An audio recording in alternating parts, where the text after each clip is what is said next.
Yeah, so welcome back guys. Kwa hii podcast yetu, The Old Boys Podcast. Yes. Leo tuko na episode nyingine hapo hivi. Tumejiandaa, tutaenda kuongelea mambo na health and nutrition. Niko na mwenzangu hapa, daktari mwenyewe, Dr. Gilbert Kitua. Yes. Mimi nitajiintroduce, alafu yeye atajiintroduce, alafu tutaanza. Mimi ni student, niko Germany. Nasoma huku hivi, nafanya mambo na IT. Lakini pia napenda mambo ya general knowledge. Napenda kuongelea vitu sana. So if anything comes up, kama inahusiana sijui na law, inahusiana na siasa, inahusiana na anything, unajua, si necessarily IT. Tunazungumzia, you'll get me there. We'll make discussions. So I will be the co-host for today. Alafu Gilbert ambaye ni daktari, yeye ndo atakuwa akitupatia a lot of information about hii mambo ya health. Yes. So yes guys, umesikia kutoka kwa Lih, a close friend of mine. Mimi ni Dr. Gilbert Kitua, pharmacist by trade, but I love fitness, generally fitness and nutrition. I also love tech. Alafu yeah, pia on the side si wote tulianzisha a venture that looks into fitness and nutrition. If you've heard of KipMeFit, we're the guys behind it. Yes. Yeah, so tuko na mambo hapa imechemka yenye inafaa tuzungumzie. Mambo moto. Kuna mambo hapa imejipanga hapa. Utatuambia some of these things here. Yeah. Sasa nataka tuanze na hii. Can you tell us who is a doctor? Who is a pharmacist? Who is a clinical officer? And who is a quack? Yes. So, can you just try to tell us the difference? What are these people and what do they do? Yeah, so first of all, a doctor is someone who's been trained. Usually in Kenya, there are three cadres that would be classified as doctors. So one, you have a pharmacist, and then you have a medical officer, and then you have a dentist. So those are the people who are primarily trained to be doctors. So for medical officers, mostly they have a bachelor's degree in medicine and a bachelor's degree in surgery. What you hear as MBCHP. So those are majorly MOs. Then you have dentists, as you know, they deal with teeth. Then pharmacists specifically deal with drugs. So the research and development of drugs, administration of drugs, you'll find them in community pharmacies. Then a clinical officer is like an MO, but they train for four years, and like MOs would do it for 6 years, but you all go for internship. Okay. Yes. So zao ni shorter zao kidogo, it's a bit shorter. Yeah, zao kidogo ni a bit shorter, and then they can only perform, say, minor surgeries. Yeah, and like MOs who have majorly specialized in surgery and medicine. Then Okay. you also asked about quacks. Yes. Well, just before you talk about quacks, kidogo, just before you talk about quacks. Yes. Umongelea watu wote hao. Yeah. Medical officers na nurses wanaingilia wapi kwa hii equation? Where do nurses come in? So nurses, if you've had on your heartbeat, you'll see.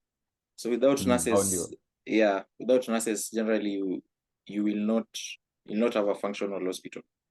So nurses come in play whereby they majorly take care of the patients, either those who have been admitted or in the emergency casualty areas. Yeah, so these are the people. But they also Yeah, so these are the people, say, if you've ever been to a ward, the ones who give like the injections or administer drugs, beds. Yeah. Lakini nurses pia wako na medical training, sio? Yes, they are trained for 4 years. Mhm. There's a bachelor's degree in nursing, trained for 4 years. Oh, but their training is Mhm. mostly about um, Patient care. taking care of the patient. Yes. Although they have a bit of knowledge in now the other fields like uh, phlebotomy, where is syringe injection, uh, pharmacology kidogo. Pharmacology now specifically deals with drugs. So they Okay. also have they have that knowledge. Mm-hmm. Yeah. Okay. So, yeah, because I wanted to know. Now, tell me about the quack. Who is the quack? A quack. Generally, Mm-hmm. quacks are in every field, not just in medicine. Yeah. So, I think it's important to talk about quacks for medicine kwa sababu unajua medicine inahusiana na uh, our health. mm, So, our quacks, of course, pia kuna quacks for so engineering and all yeah. these na Yeah. pia kuna shida zao zenye wanaleta. So, Mm, mm.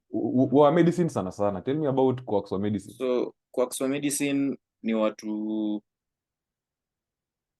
in the first place either one you've been trained and Mm. qualified, but whatever you're practicing is not whatever you've been taught. So it's not in line with the guidelines that have been set up. Then two, most of them ni watu hawaja qualify and they are still in the field of medicine. In the example of pharmacy, utapata the people who have been associated with pharmacists. Say, for example, I go open up a pharmacy and then I employ someone to help me with, say, receive the drugs or just retrieve drugs from the store, something like that. So Mm-hmm. with the exposure to drugs, and then they feel they have the experience now to start practicing the trade, which is usually not very safe for the patients. Yeah, so Mm. it's just not with pharmacy. Others go ahead and start their own clinics without licensing, all that. Yeah, I mean, people do this, and let me tell you a story I had. There was someone somewhere. Mm, I don't want to mention the source, but this is what happened somewhere in mhm. Malava. Yeah. There was a quack there with his own. Alikuwa ameunda hapo hospitali yake. Mm. Eh, Malavo huko Kakamega tu. yes, hapo tu Oh, Kakamega tu. oh. So alikuwa na work under msee kwanza. So msee mwenye alikuwa akiwork under, he was the doctor. Mhm. So there was a doctor na huyu jamaa mwingine huyu. So they were working together for some time, alafu daktari alipass. Mm. So huyu jamaa aka take over juu alikuanga na amewaka na msee for some time. So Yeah. alikuwa amejua operations za hospitali venye ziko. Mm. Alikuwa ametibutibu pia na yeye watu kiasi, but he didn't really have any formal training. Uh-huh. Hospitali ilikuwa already iko registered, Mm. ilikuwa imeregister mpaka na NHIF by the way. Yeah. So Uh. so akaendelea tu akavaa viatu za ujamaa. Akaendelea tu kurun usi nikaa amequalify kuirun. Akaendelea tu kurun tu kawaida. So Eh. unajua hosi ilikuwa imejulikana and it had the name and all that. So watu hawakuwa wanajali, plus walikuwa wamemjua. Mm. So hata kwa ulizia ati kai ni daktari kama ako na any form of training. Mm. Na akaendelea tu hivyo. It took a very long time. I think well, now something happened. Kulikuwa Mm. na crackdown ya these kinds of organizations. Yeah. Eh, maofisa wa NHIF walikuwa wanatafuta these kinds of things. Juu hata alikuwa ameanza ukora sasa. Eh. Alikuwa anaambia tu mse random anakuja. Eh. Anasema ati alikuwa mgonjwa. Anaandikiwa Oh, vitu alafu like NHIF ni inalipa. alikuwa na fraud NHIF. I think hiyo ni issue ingine big pia na face like health sector in Kenya. Pale unapata, Yes. yeah, especially the NHIF, the motive behind wase kuanzisha clinics na OC na maybe hizi big pharmacies zenye zina accept insurance, it's not to Mm. practice the trade, it's to make money. And it's not easy. Ideally, it's not easy to make money when you're doing the right thing. I think it So should be. Why should it not be? I mean, you're doing the uh, right thing. Why should it be easy to make money? here's the thing. Okay. Takupatia example. We had a lecturer back in campus. Alikuwa atufunza pharmacognosy. Alikuwa Mm. anasema in her days in Nairobi akiwa student, I think it was in the 70s or 80s, akiwa student of pharmacy. So utapata kuna pharmacies zimejipanga along a certain line, and then wasa wako hapo, kitu na motivate ni pesa. So a patient might come to you, biashara. Watu kwa biashara. So a patient might come to you na kitu anadai ni maybe there are different drugs classified. Kuna zile over the counter drugs, what you call OTC. Hizo ni vitu kama Panadol, hizo headaches. Hizo unazipata hata kwa duka. You can buy it over the counter. But then there are drugs. Kwa shop ya kawaida unaweza pata hata but then there are drugs you need a prescription. Ziko termed prescription only drugs. So unapata msa amekuja anaitisha dawa yenye ni prescription only, but ana prescription. So kuna pharmacist moja, definitely if you're doing the right thing hautamuuzia, si ndio? Utamwambia rudi OC doka kuandikie prescription ya hii dawa. Kuna mse mwingine atamuuzia hiyo dawa, atamuuzia hiyo dawa. Yeye atauza hiyo dawa. So like unapata ni hard, itakuwa hard kwako wewe ku make dough in the short term. Yes, itakuwa hard, but I believe if you're doing the right thing, then over the long term, definitely you're being genuine, it attract wase, so uta create your reputation yako, na I think people will now start trusting you, but that will definitely take a long time to achieve. So bado kwa history yako umse, I remember you kwa history yako umse wa ama amebuka na story renga umse wa Malava bado. So unapata with relation to NHIF na motive wase kuanzisha mausi ni anataka kuregister and then a sign up na NHIF so that akuwa anapata do kutoka NHIF. So hii is how it works. Mi nikisha register OC, then ni admit msee neza price neza skyrocket the price ya, ama neza ni ku overprice the services and products zenye na offer hapo. So to say dawa mi nafaa kuuza na 150, neza sema ni punch ama thao. NHIF walikuwa nalipa by the squeeze. I think wamekuwa janja, so wamepata like kuna pharmacists wanawak now, I think na pia some MOs wanawak now, so at least say they know the market value of the products and services zenye zinakuwa offered kwa ground. And like kitambo service yes. like talking about the service, what about kitu kama surgery? So how do you price a surgery? Unajua surgery ni kitu yenye haujui mtu atakuja aje ako na shida gani, maybe ni surgery tuseme ya tumbo ama ya just something. So uta price aje, what will be a scale ya yenye wanaweza tumia ku determine price ya surgery? Acha niongee, because I think they are normally very expensive procedures, but there is a way in which acha niongee na ama daktari anamkanga tu asubuhi anasema hii salary hii itakuwa 800k hii surgery hii ni 800k, hii ni 200k, hivi naona huyu jamaa hii ni 300k. So how do they decide? Acha nitumie example ya pharmacy. In the first place, kuna these professional bodies zenye zina make sure uko like una practice trade yako with the right ethics. With regard to pharmacy, inaitwa is this PSK, Pharmaceutical Society of Kenya. So it makes sure that una practice pharmacy in an ethical way. For medical officers, I think it's KMPDC, Kenya Medical Practitioners and Dentists Council. Hiyo ndio oversee nini ya practice ya medicine. Na easy professional bodies, what they've done, they've come up with standard price, standard ways of charging your services. Yeah, so hiyo ndio inafaa ikuwe guiding principles za wase. Yeah. Okay. Yeah.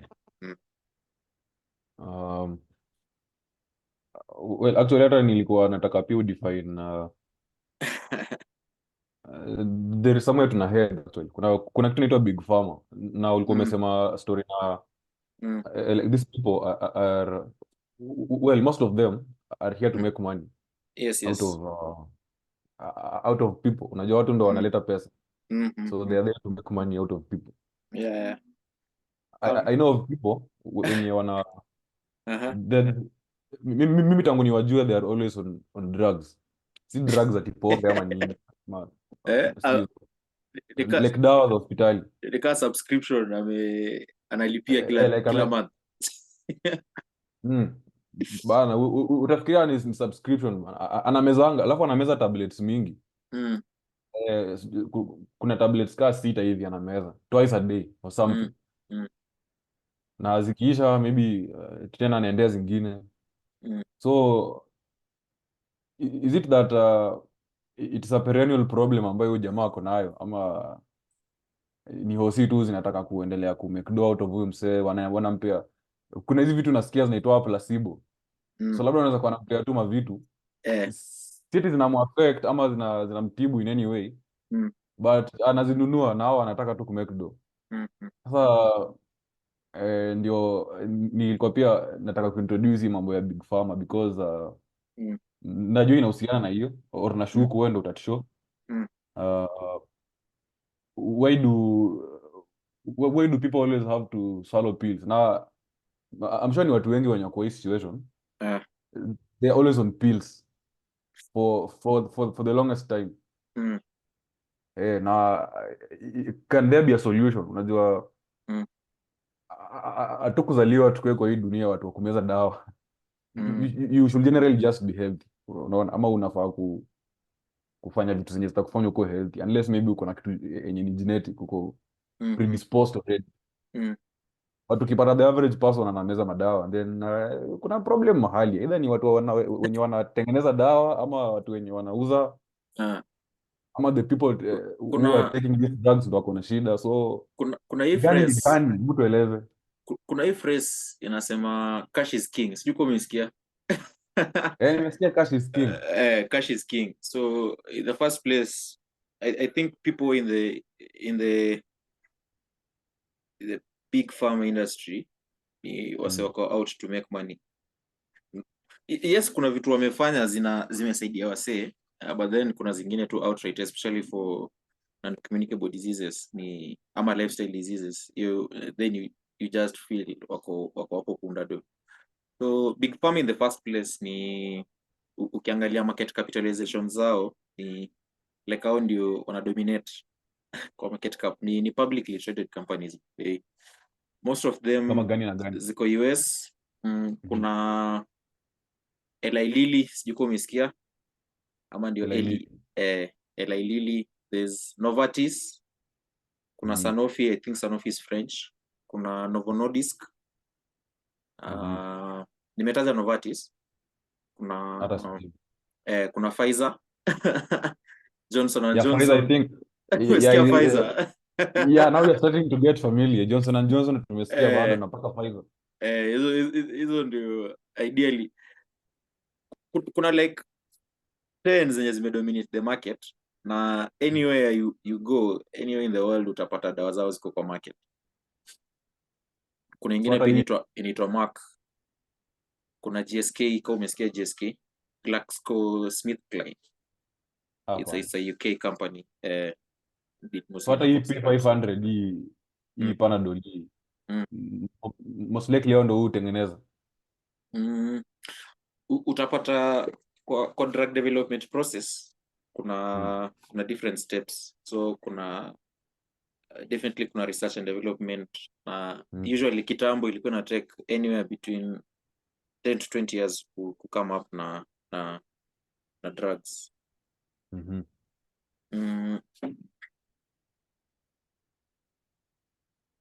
Ilikuwa take anywhere between 10 to 20 years to come up na drugs.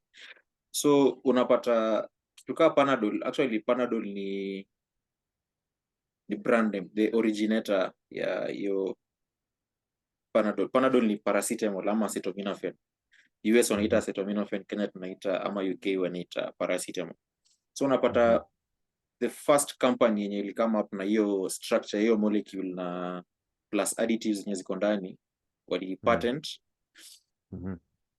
So unapata Panadol maybe belongs, I don't know the specific company ili Panadol, but then that's the whole idea. So kuna Okay, the originator, and then after patent yao imeisha, then other companies can now get the formula, and then they can now get the formula from the parent company or the originator brand, na waunde sasa a different variation of that molecule. Oh, na well, okay, hiyo ni Panadol. Na Hiyo ni kuna nini? Ni paracetamol of course. yeah. Kuna of course hizi painkillers zingine kama kina diclofenac, kuna hii kuna ingine hii yenye naonanga watu wa wana abuse. Morphine. Codeine Kuna morphine, kuna codeine. Sasa hizi I want to talk about these ones because hapa ndo mahali penye kuna kuna controversy hapa hivi. Na you know it's actually a serious thing because well, I've heard of people who wanapatanga hizi madawa kutoka kwa hosi actually and they resell them at a higher price, wanaziuza sasa kama dawa za kulevya. Wananunua So morphine. before tuende huko, ulikuwa umeuliza mambo ya I mean watu kuchukua dawa ni subscription. Yes. Na Hiyo tatu kumaliza. On a recurring basis. So ideally you get kuna what is now termed terminal illness ama long-term diseases, the likes of hypertension, diabetes, there's cancer. Yeah, so unapata what happens ni on the medical side, people believe you need to take drugs to alleviate hizo symptoms na nini za hiyo ugonjwa, but in the real sense whatever caused the disease in the first place is not medically related, ni lifestyle related. So I seriously believe either watu wanapeana hizo dawa mwenye na kama kuna policies na guidelines wako ignorant of the fact that ni lifestyle disease, wanajaribu kutreat drugs bala kusuggest lifestyle changes. Of course kuna zile policies zina enhance, yeah, but kuna of course cash is king, but kuna zile policies ziko in place yenye wanaambia wase sijui walk ama don't drive to work every day, sijui eat a healthy diet. Mtu akikwambia eat a healthy diet, what is a healthy diet?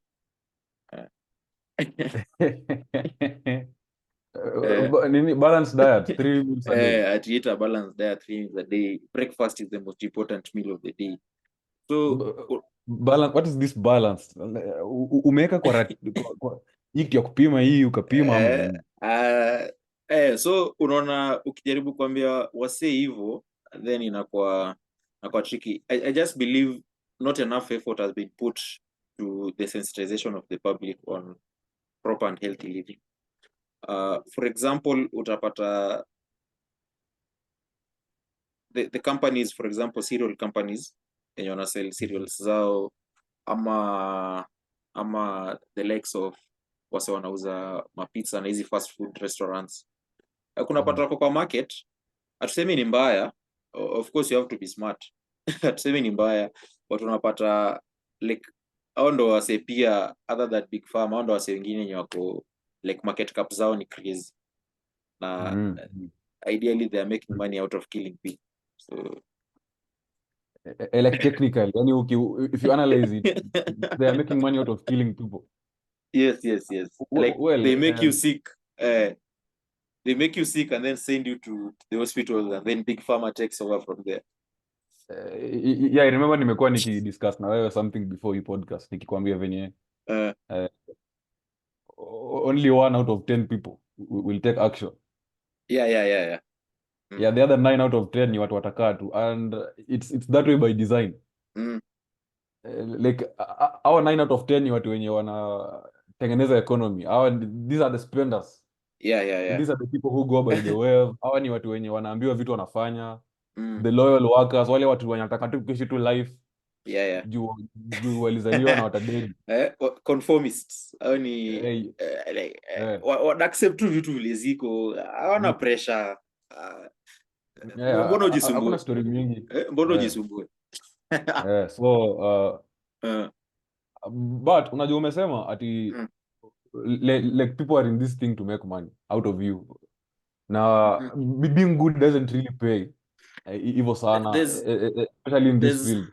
there's a statistic nilikuwa naangalia tu nikijaribu kuprepare for the podcast. For every dollar that the big pharma spend on research and development of drugs, they spend $19 on marketing and sales. That is serious. Jaribu kuimagine. So kama wana spend more hivyo kujaribu ku come up na like ku market their products and services. I mean their products mostly, maybe medical devices. Ni motive yao ni nini? Kasi kuna. Na pia I'm a believer in goodwill. Mimi ni msee napendanga tu yani watu wa kwetu, watu wazuri, you know. We just need to have peace, unaona. It is not in order kama kuna msee ana make do by ku manipulate watu, by kudanganya wasee. Well, But then kuna certain kind of kudanganya yenye it's acceptable, unaona. Ile yenye kuna kudanganya mzuri. azinaumizi msee. Eh, Unajua man, when you start talking about mambo na medicines, like vitu zina deal na the human body na life ya msee. and a life, the anatomy of somebody, so hapo ni kama you are trying to cross the line, because there was this judge, the former chief justice, Maraga. This guy alikuwa anapeana speech fulani, sijui ilikuwa wapi, I think Coast. Alikuwa akisema ati there was a time somebody had approached him with a bribe. Na ilikuwa pesa mingi, and this somebody was a very big person, kama approach na bribe. Pesa mingi tu, but akamwambia hapana, mimi hiyo vitu mimi sitafanya. Haiwezi make. So alikuwa anaambia wase ukiprogress kwa career yako, you will find such kinds of things will start coming up. Na hizi vitu zinakwanga tests on your own integrity. Sasa the moment utakubali hiyo bribe, watakuwa wanajua wewe you can easily be bought. Tukitaka tu kitu, wewe ni msee mwenye tunaweza tu kulipa, and you just do something. But the moment the moment utakataa, and our say they will need somebody who has that kind of integrity, watake kumweka mahali, it is you they'll come to look for you. Wanajua wewe sasa, wewe ni msee mgumu, wewe si msee mwenye unaweza tishu ovyo ovyo. Yeah. Yes, and that's why he was able to be selected akaekwa kwa hiyo position ya chief justice, because alikuwanga he was stoic. Yeah, and I think tutongelee hii in the coming series mambo ya you need to have your core values zenye ataka vitu zingine outside the world zina kuaffect aje, like bado uko na like your guiding principles zenye una stick. So Like your own basic kind of foundation yenye unafaa tu kustick on. I think it's very important kuwa na plan. we have less than 1 minute to end this part 1, and then we resume on part 2. Yeah, so guys, welcome back. Where were we, Mr. Lee? We were talking about big pharma, and in fact, particularly, I wanted you to tell us a little bit how you think about you know, you told us a list of companies, Pfizer, Johnson & Johnson, and some other big difficult names that I have never heard of before. Sasa nilikuwa nataka utueleze hizi kampani zote, why do you have all these? Do we have like specific ones zenye zinatengeneza, maybe tuseme wame specialize na dawa za diabetes, au zao ni za malaria, au zao ni labda za hizi bacterial, typhoid, cholera, mambo kama hiyo? So definitely unapata kuna each company iko na what it's known for.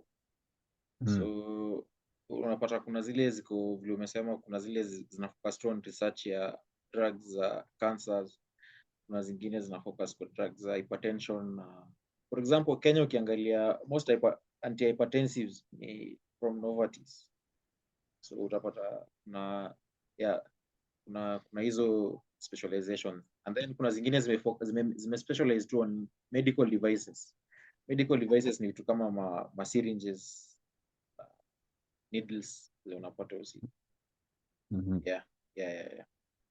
Haya, na vitu kama unajua hata ni kama kuna micro niche kwa the drug industry, then uende uanze kuangalia diseases, so unapata like hiyo ni niche kivyake hivyo, a big market. Like unaweza ona diabetes peke yake, but you'll be surprised to find that apparently over 2/3 of deaths worldwide caused by hizo non-communicable diseases. So it's a huge market. Over 2/3. Over 2/3. That's like 67%. So this means that there is a 67% chance that I will die from easy communicable diseases hizi. Non-communicable hizi kina diabetes. And surprisingly non-communicable, I touch on hizo peke yake. Did you know that even mental health is an uncommunicable disease?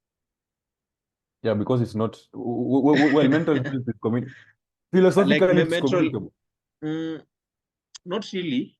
Si ati kuna a pathogen that is known for, ama si ati kuna pathogen iko known for causing mental health, I mean mental illness.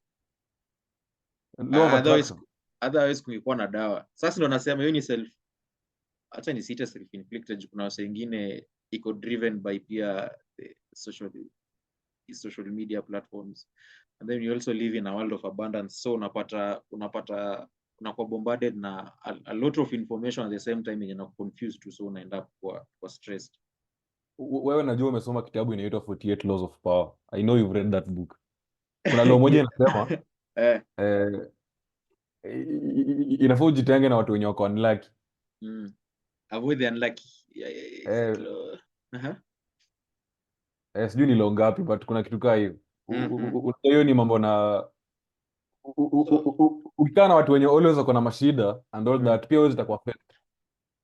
But hiyo ni issue moja peke yake yenye inaweza kuwa ina cause mental illness. Kuna vitu zingine mob excess. Ya kwanza, yeah, of course kuna issues. Kuna issues mob, so unaweza pata one, especially for sisi on Twitter Gen Z was born 1997 and onwards up to early 2010 to 11 I think in Gen Z. So unapata say tumegrow up kwa era yenye then mentioned before, tuko na tech na nini, so kwanza life yetu si easy the first place. Yes, uko na internet, and then uko na simu na hizi malapi, so unaangalia social media, unapata msee maybe age mate wako ako na YouTube channel yake ama ako na a TikTok account doing very well, na we mwenyewe umeenda chuo, umemaliza, umegraduate, una shit, hakuna stuff like acha tuseme una any, hakuna stuff significant yenye ina go in your life, so hiyo ni one source of stress ini inakusumbua. Zingine ni relationships, hizo hiyo ni self-inflicted, hiyo ya relationship.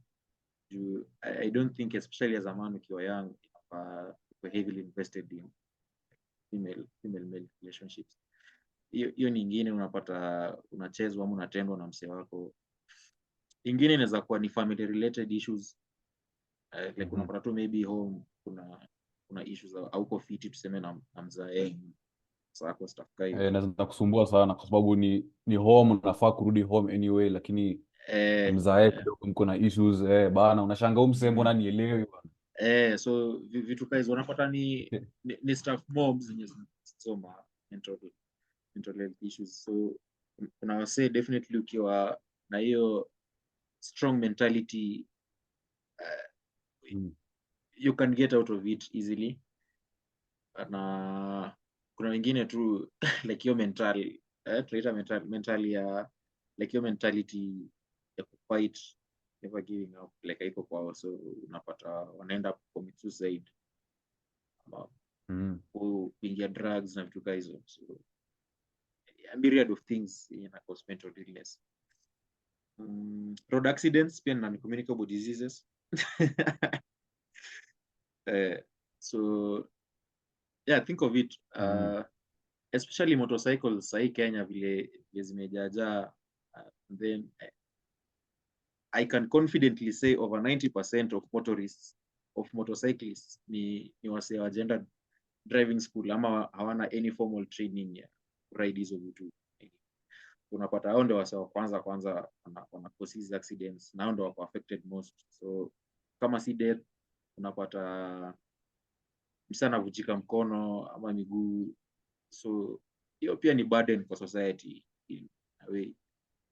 Now say if you're the sole breadwinner, then people now have to start kufanyia rambe wa kutibu ama kuta hizo. So in affect society.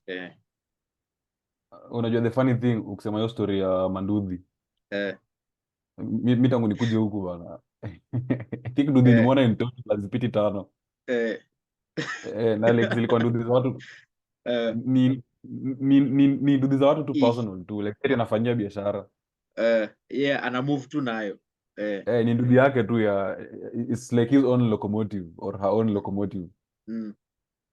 But well, we can't compare mambo na transport and all that, but chenye naweza sema about hiyo kitu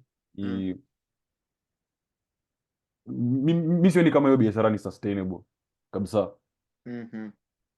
Hiyo biashara ya bodaboda, in fact hata siku hizi kama umenotice kuna influx sasa ya matuktuk.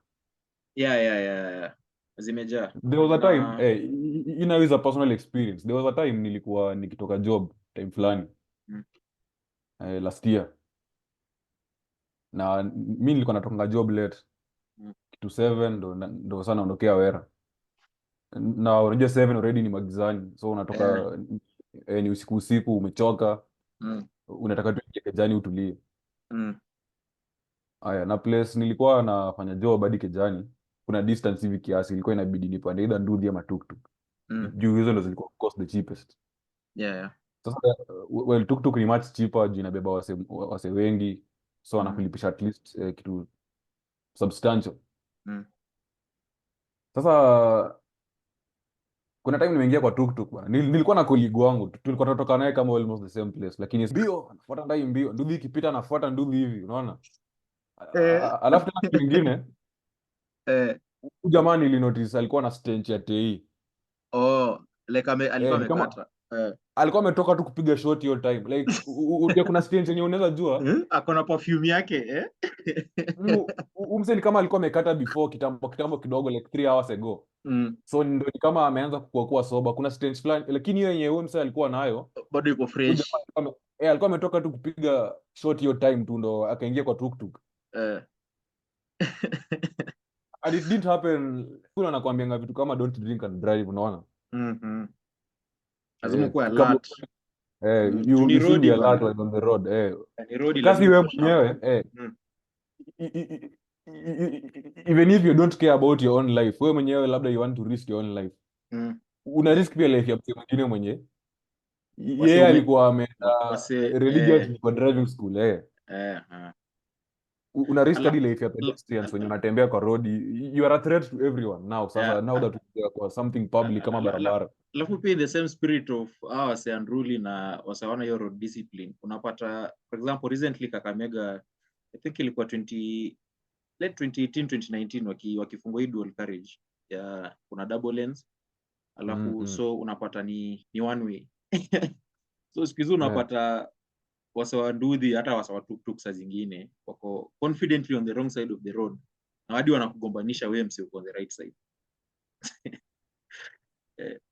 So unapata tuseme ni road ya kwenda Tao kutoka Kisumu, unapata msana teremka na hiyo side badala ya kunini. So pia hizo ni risks zingine. Sasa zingine unapata ameshona mastude ka 5 kwa Nduthi hapo anawapeleka home ama anawapeleka chuo. Brakes na kuchange gear ni different. Yeye kazi yake ni accelerate na kushika hiyo clutch.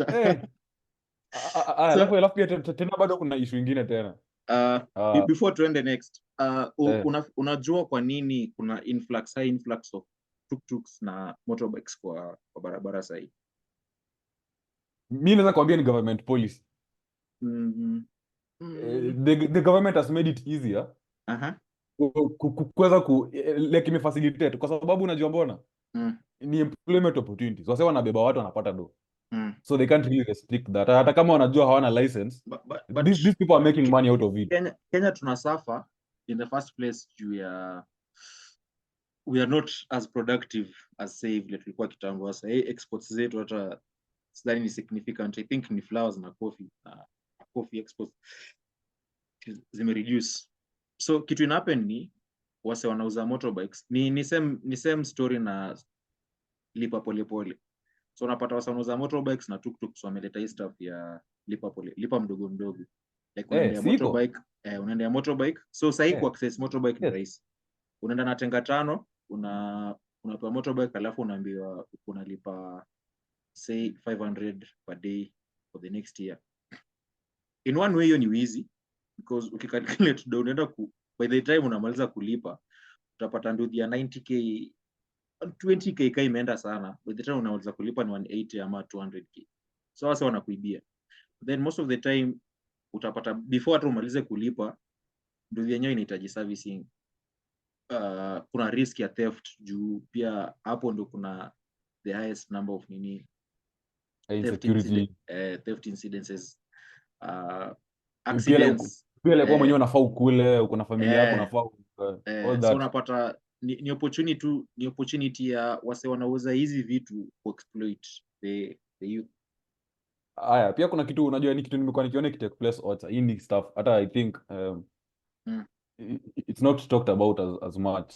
Tukiendelea kuongelea our Chelsea fans Ndio the FC. Unapata wasipia pale mtaani. Hii mtaani do Ocha. Chana mtaani ni different na Ocha. Kuna difference. Unless kama mtaani kwako ni Ocha. Mimi naongelea Ocha like Shags, hata tuseme Shags. Shags, mahali penye the nearest town ni it's like 2 kilometers away or 3. Era ni karibu. Or 4 or 5. Inakunga distance. Ni ka distance. Sasa huko unapata kuna kijana akona shake tu big, hata kitu kaa 2-3 acres. Maybe alipewa ama aliachiwa ama aliinherit, akona shake. But juu ya peer pressure akona mabeshte wenye ni watu wa nduthi, unaona, ni mabeshte zake wana muinfluence, anamwambia kinda shamba kila shamba nunua nduthi. Kwa sababu ukiwa na nduthi unajua well ni kitu psychological. Mimi sijui mbona mademu wacha wanapendanga locomotives. Kwa kuna nduthi, kwa kuna dai, hata baiskeli. To them ni una signal status. So it's a symbol of status. Alafu sasa unaona this is what happens now. Utapata kijana ataenda you will sell part of that land or maybe even all of it. Atauza ama ata lease. Alafu atapata pesa fulani ananua nayo nduthi. Hii nduthi si ati inamsaidia sana, ni tu status, kubeba tu nayo madem. Na kufanya akisikia kufanya biashara kiasi anafanya. Yaani ya kujibamba tu. Lakini unajua you forget the fact that anasahau actually shamba ndo iko na more value than hiyo nduthi. Like iko na more value.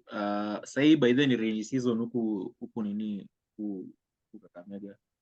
I don't think it ever stopped raining. We just had a brief period of heat waves fulani zilitugonga like 2 or 3 weeks za February, alafu ikapotea, but mvua imekuwa ikinyesha all through. So unapata hii opportunity ya wase kupanda hata kama ni mboga hizi zenye azitake time, hizi makunde na opportunity ya wase kunini badala kungoja planting season ya March April, hapo ati shule zikifunga na unapanda mahindi ama nini. So like unaweza kuwa productive in a way, like vile umesema kuna 1 in every 10 people ndo wana make things happen. So the other 9 wanakata nakaukota. Sasa issue hapa ni hawa certain wote wameenda ku consume, hakuna mtu ana create value kwa society huku. So before tuendelee sana, turudi kwa story yetu ya Big Pharma. I think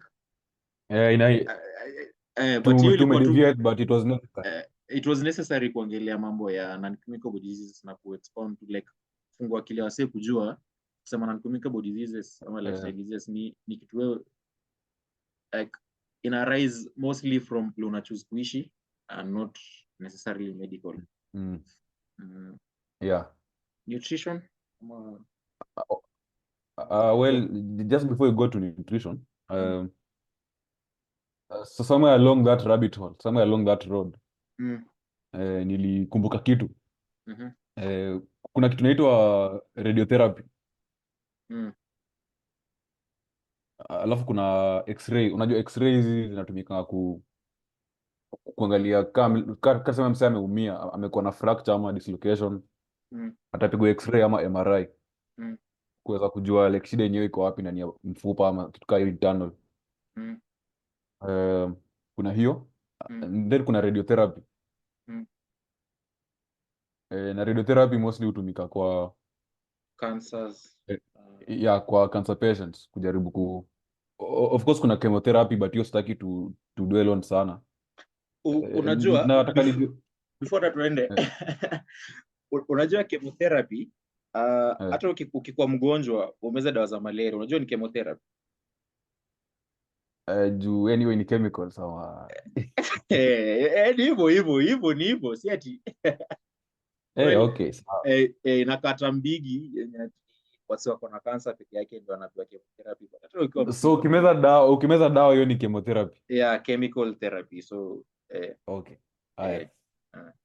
So nataka uniambie kwa pharmacy it has got something to do with drugs, kutengeneza dawa zenye zinatibu watu, zenye zinasaidia wasee. Yes. Radiotherapy si dawa, but ni dawa. So hebu explain radiotherapy inaingilia wapi kwa pharmacy? Na difference yake na x-ray ni nini really? Kaka unaweza explain kiasi at least kuko na hiyo disambiguity. Tutarudi kwa physics kidogo. I think ulifanya physics high school. Tulifanya physics kwa darasa moja. So we were practically in the same class.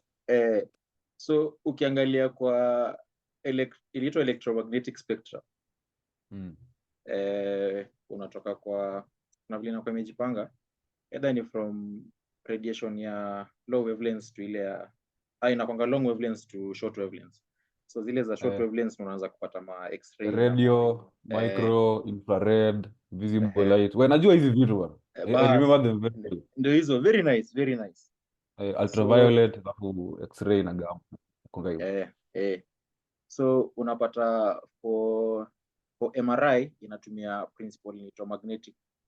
Actually MRI ni magnetic resonance imaging, whereby ni wana take advantage of kitu inaitwa carbon 13 na proton NMR. Ni carbon 13. I will ask something about that. It's a radioactive isotope ya carbon. Na unajua definitely sisi ni carbon based life, so it's easier to image to come up with an image of an organ ukitumia like your technique. Then x-ray inatumia x-ray. So x-ray unajua zinaweza penetrate, zinaweza pita through anything other than lead, I think. Other than lead. Lead do block x-rays. So x-rays zikipita through a human structure zinaweza tumiwa pia ku come up na an image ama structure ya place zimepitia. So pia ni technique yake. Okay, so swali moja kwanza kabla uendelee. So like x-ray inajua aje hii ni mfupa na hii ni nyama, inafaa kujua different juu ukipatanga ile picha ya x-ray ile utachikenyewe huu ni msee, hii ni mkono ya msee iko hapa, alafu hii ndo mfupa, hii mfupa imevunjikia hapa, utachikia mahali penye imevunjikia, unaona? So x-ray inajua aje? Vile nimekuexplainia kuna different principles ya vile hizo technologies zinawaka. So for one, x-ray maybe ni very good at displaying hizo vile bone structures zako zinakaa na nini.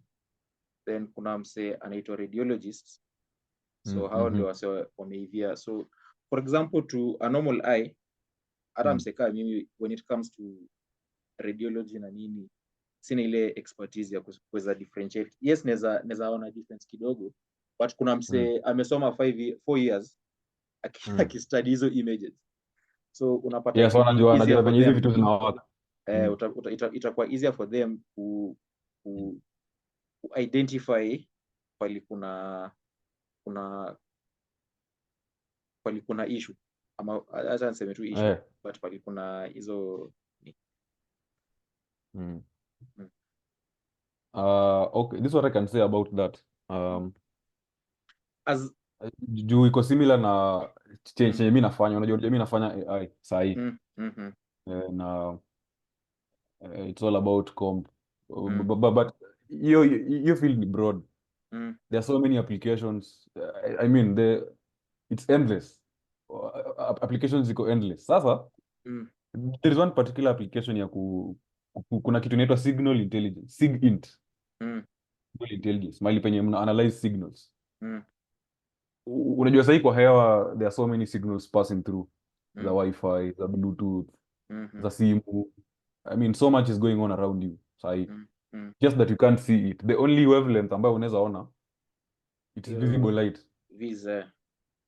Hiyo tu peke yake ndio yenye iko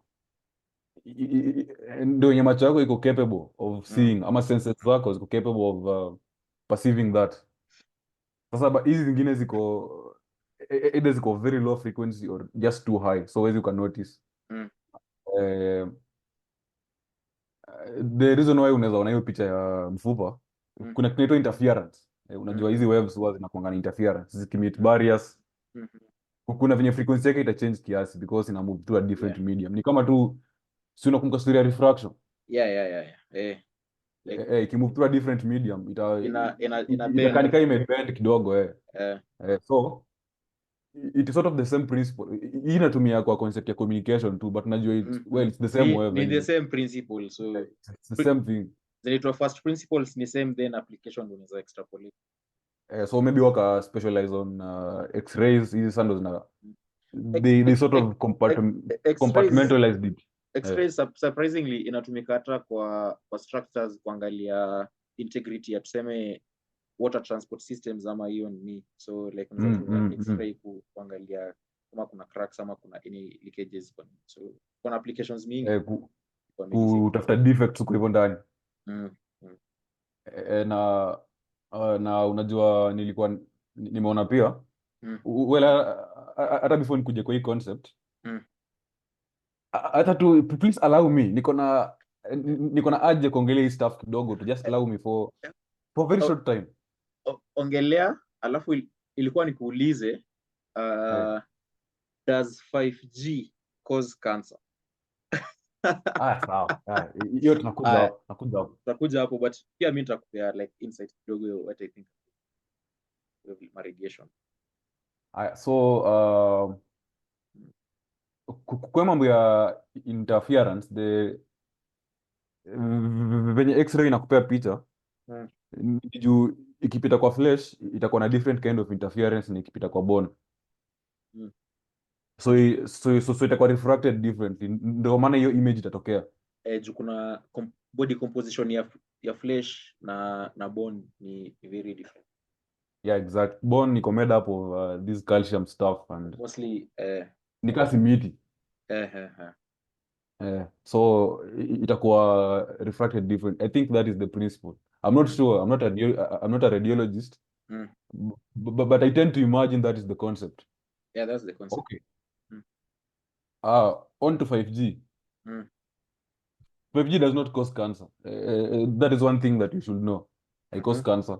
The only reason why we had all this controversy, it was because of something called geopolitics. The first people to roll out 5G, it was a Chinese company known as Huawei. Yeah. And they relationships, kuna hiyo tension ya relationships za China na US. They were miles away from like US walikuwa wamefanya so far. So kina US walikuwa wanataka ku create this kind of propaganda. Unajua US wana control media. Unajua media, sijui ndio the fourth ama fifth state. I think ni fourth state Mm. Na US wana control media almost 75% of the countries in the world. Afrika yote social media zenye wanatumia zimetoka US. Eh. Kina kina sijui Facebook, Mm. WhatsApp zote. Mm. Google, everything comes from America or maybe Europe, I think. Mm. So they used all these media juggernaut kuweza kueneza hiyo propaganda ati 5G na cause cancer, ati inaua birds. Mm. They even created fake research, you know. Ni kama ile They design they ya published fake papers. This is something that goes on in academia. They publish fake papers. umesikia story ya Thomas Edison na Nikola Tesla, like vile Tesla Nilisikia hiyo story. Hata hiyo ni alikama story up nyingine. na vile Tesla alikama up na AC, alafu Edison akaenda na PR spree ya kusema vile AC ni mbaya, hadi Edison was never an electrocute inventor. I animals don't na hizo recognize vitu. Edison in my book. I don't So recognize Edison in my book. He was just a businessman. He was never a physicist. Mm. Hata venye ati wasi wanasemanga ati alitengeneza light bulb. Mm. Ni ukora tu. Huyo jamaa most likely ilikuwa idea ya msee mwingine. Most likely. Juu alifunga tu anaibia wasema idea. Hata hiyo but idea yake ya DC current, mm. it was never really his. Mm. Alikuwa anachukua tu idea za wasee. Now that yeye alikuwa influential. But okay, sitaki tupotee sana from topic yetu ya health and nutrition, but kutaja tu kidogo, don't you think you should do what Edison did. Yeah. Yeah, of course, kwa field ya business and all these aspects come into play. Usikuwe tu uko na idea. You have to monetize it. Kwanza hata first of all kuna layers, kuna steps. Idea is just an idea. There are so many dead people. Yeah, even dead people had ideas, unaona? So idea, it is itakuwa only beneficial first of all if you create it, unaona? Usikae tu chini upige porojo, upige tu story. Wewe utakuwa politician. Do something, unaona? Do something about it. Kama uko na idea tengeneza, come up with it. Isipo work ni sawa, you will get some experience out of it. So ndo the next endeavor utakuwa na all this experience umekuwa umecarry along. Aya, after building it, now think about the marketing part of it. Sasa hapo ndo mahali penye Edison alikuwa ameivia. Edison hakuwa na ideas. Alikuwa anachukua ideas za wasee, anazimarket kama zake. That's why it's so influential. Hata mpaka sasa watu bado wanamkumbuka. Aya. Tesla alikuwa they say that Tesla died very poor, lonely and all that, but alikuwa one of the brightest minds of the previous century. Jamaa invent AC. Kuna hiyo Tesla Tower yenye alikuwa anajaribu ku transfer energy wireless electricity. Alikama up na concept kitambo sana. Whatever electric, alikama up na hiyo idea.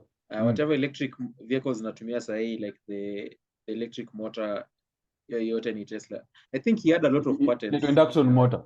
Induction motor, yeye alikuwa Na pia mimi naona actually one of the greatest inventions Tesla ilikuwa AC. Unajua wase wanasikianga tu DC, AC, like you really don't know the impact ya AC ni nini.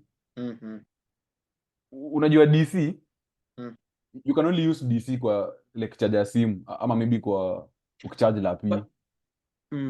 But surprisingly, sikia kwanza kidogo just before you cut me short. DC, it cannot travel over long distances. I think iko na limit. It's like I think some few meters. I think maybe 500 meters. Unaanza ku come into easy issues za resistance and all these things come into place. But AC, if you transmit that instantaneous, inaenda very long distances. No maana kuna hizi power lines, hizi electric grids, they've been created na hiyo principle ya AC. Na this is one of the greatest inventions ever ambazo Edison alibia Tesla. So Tesla alikuwa no wonder Elon Musk alikuwa anajua all these genius yenye Tesla alikuwa mpaka akaamua kuname one of his companies after him. It's not a coincidence. This guy was a genius. But for Tesla, nimeona story ya Tesla, Elon Musk came in as a co-founder, ilikuwa already in exist. but Yeye aliwapatia tu do na nini, like aka pick up from pale walikuwa. Juu ilikuwa ina head into bankruptcy by the time alikuwa investing. yeah, but think about the person who named it. Definitely. Definitely. Ilikuwa in line na story ya Tesla. Yeah, and of course tumeona mambo yenye Elon Musk kufanya, alibuy out company fulani ingine akairename juzi tu. So mbona hakurename hiyo Tesla? Mbona hakuipea jina ingine? He stuck to that name. Kwa sababu kuna significance ambayo Tesla alikuwa nayo kwa industry ya electricity. A very very big significance. Anyway, tumepotea sana. I wanted to ask you something small. Umemention carbon 13. Umesema it is an isotope of carbon. A radioactive isotope of carbon. It is radioactive. Hii carbon ya kuna pia bado carbon 14. So hii carbon ya kawaida hii, kama tuseme ukichoma ukipika chakula hadi ungue ikuwe black. Chenye utakuwa ukiona hapo mostly itakuwa carbon mostly.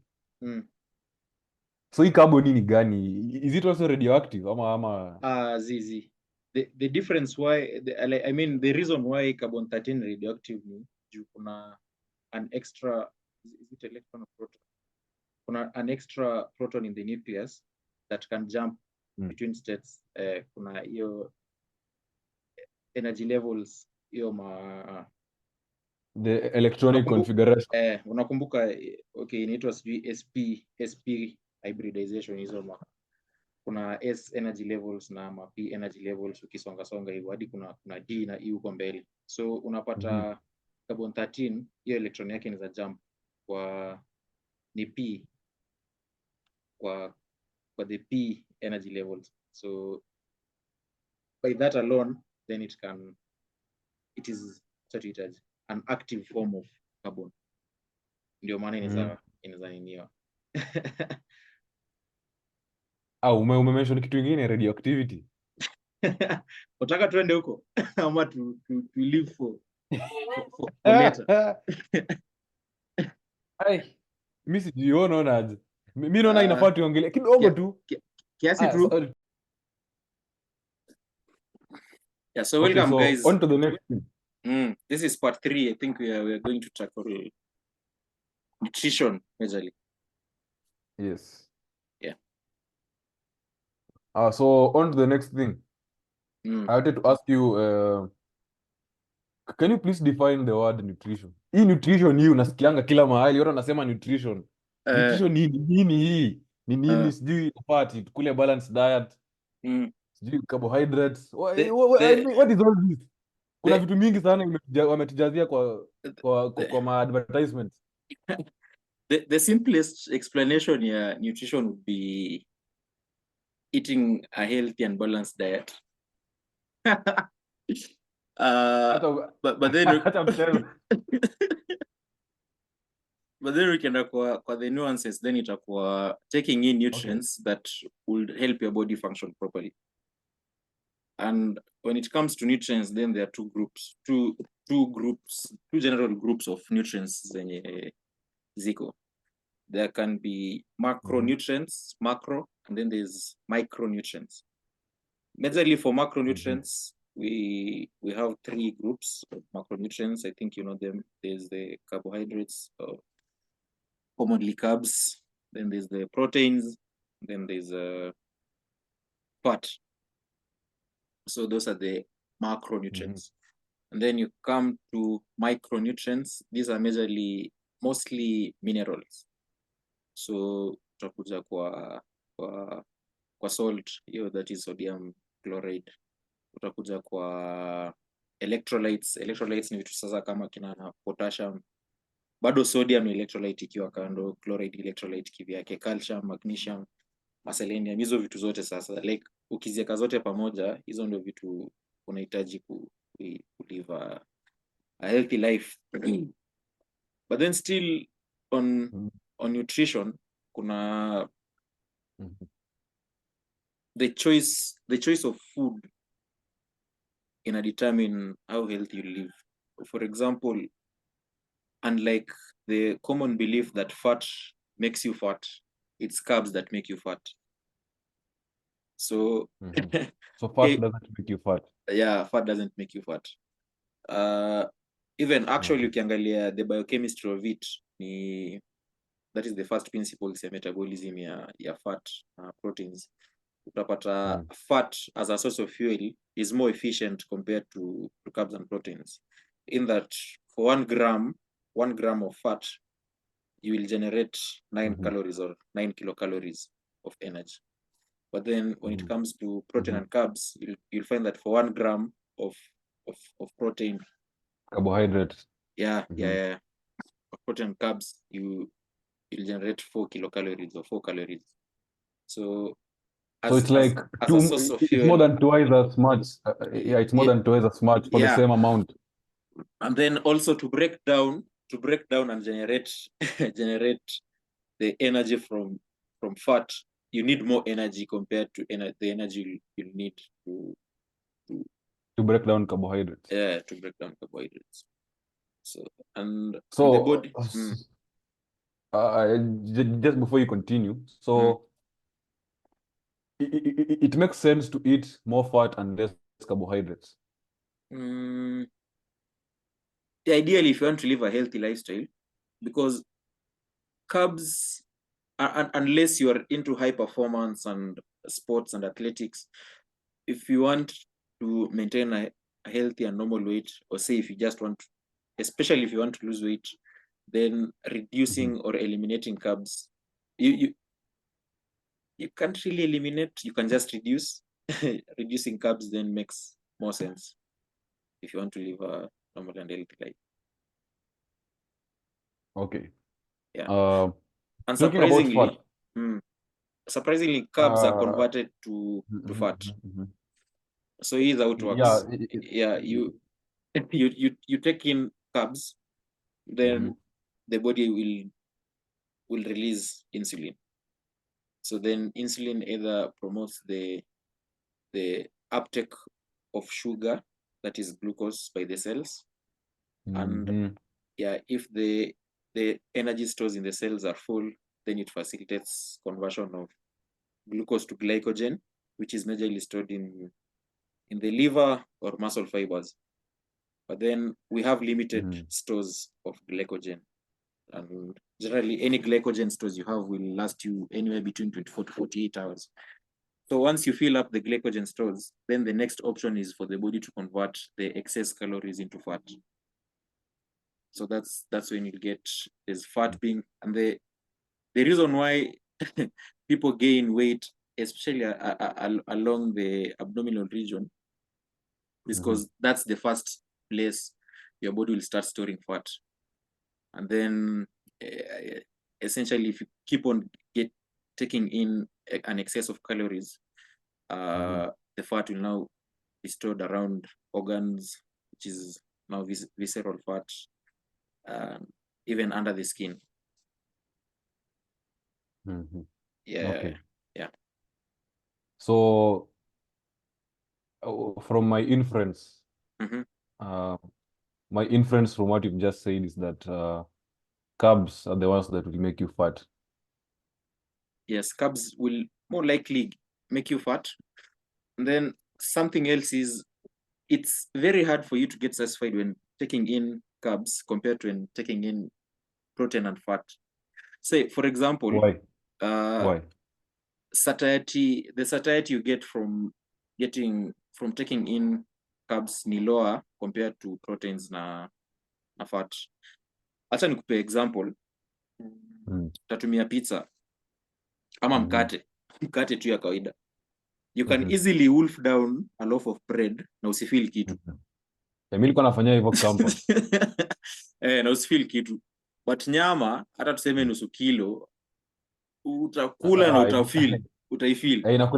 Inakulemea mbaya. Hiyo huwezi maliza nusu kilo. Haya. Na ukikula hiyo unaweza kata the whole day, hata maybe the next day kama unasikia iko tu sawa. tumbo ina imeshikwa, ina digest ina polepole, digest, ina ina digest digest polepole. polepole. But mkate bana, Mm. unaweza go through your 400 grams hiyo very easily, usifeel kitu, na iko na excess calories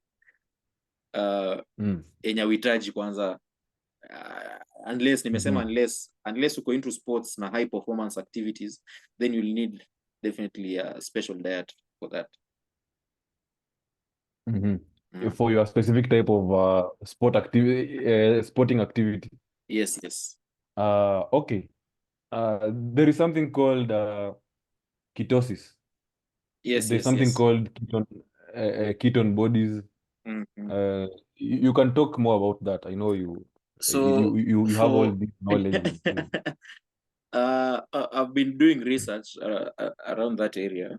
Well, first of all, ketone bodies ni whatever you get after you break down fat. There are three main ketone bodies. So one, kuna acetone, kuna acetic acid, na kuna Acetone. Yes, acetone is a ketone body. Hiyo acetone yenye inafanana na pombe. Bas, hiyo moja kuna sweet smell fulani. Kuna I think, I hope nitafika kwa hiyo point yenye nita explain. Kuna patients wa type 1 diabetes just before you continue, unajua kidogo umenishtua, kidogo tu. Let me tell you my first encounter with acetone. Tulikuwa chem lab buda. Chem lab. Hata iko chem lab ilikuwa gani? Ilikuwa chem lab. Bio. Sasa walikuwa wanatuletea either ethanol ama acetone, ama nyingine ilikuwa gani? Kulikuwa na nyingine pia moja. Kuna vitu zilikuwa zikidissolve kila kitu kama acetaldehyde ni formalin. Sijui kama hiyo.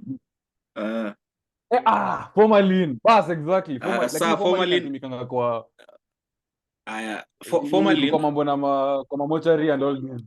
Formalin ndio inaitwa acetaldehyde ama ndio methanol. Methanol ni naingia kwa chemistry sasa. Methanol ni ingia huko. Kwani iko nini? Tueleze. Inafaa sawa juu hizi stuff. Kuna unakumbuka functional groups zenye tulikuwa tunafunzwa? Kuna macarboxylic acid, kuna alkenes, alkynes. Haya, sasa ukienda kuna OH, hizo ni alcoholic group. Kuna COH, hiyo ni macarboxylic. So kuna COH moja, carbon double nini, kuna double bond. Carbon. Kuna carbon ni carbonyl group, inaitwa carbonyl group, hiyo ni functional group. So carbonyl group ni kuna R being a functional group, inaweza kuwa ni a long chain alkane, alafu iko linked to a carbon that is double bonded to an oxygen. Alafu ikiwa na H mbele, H hydrogen 2, hiyo ni aldehyde. Haya. Okay.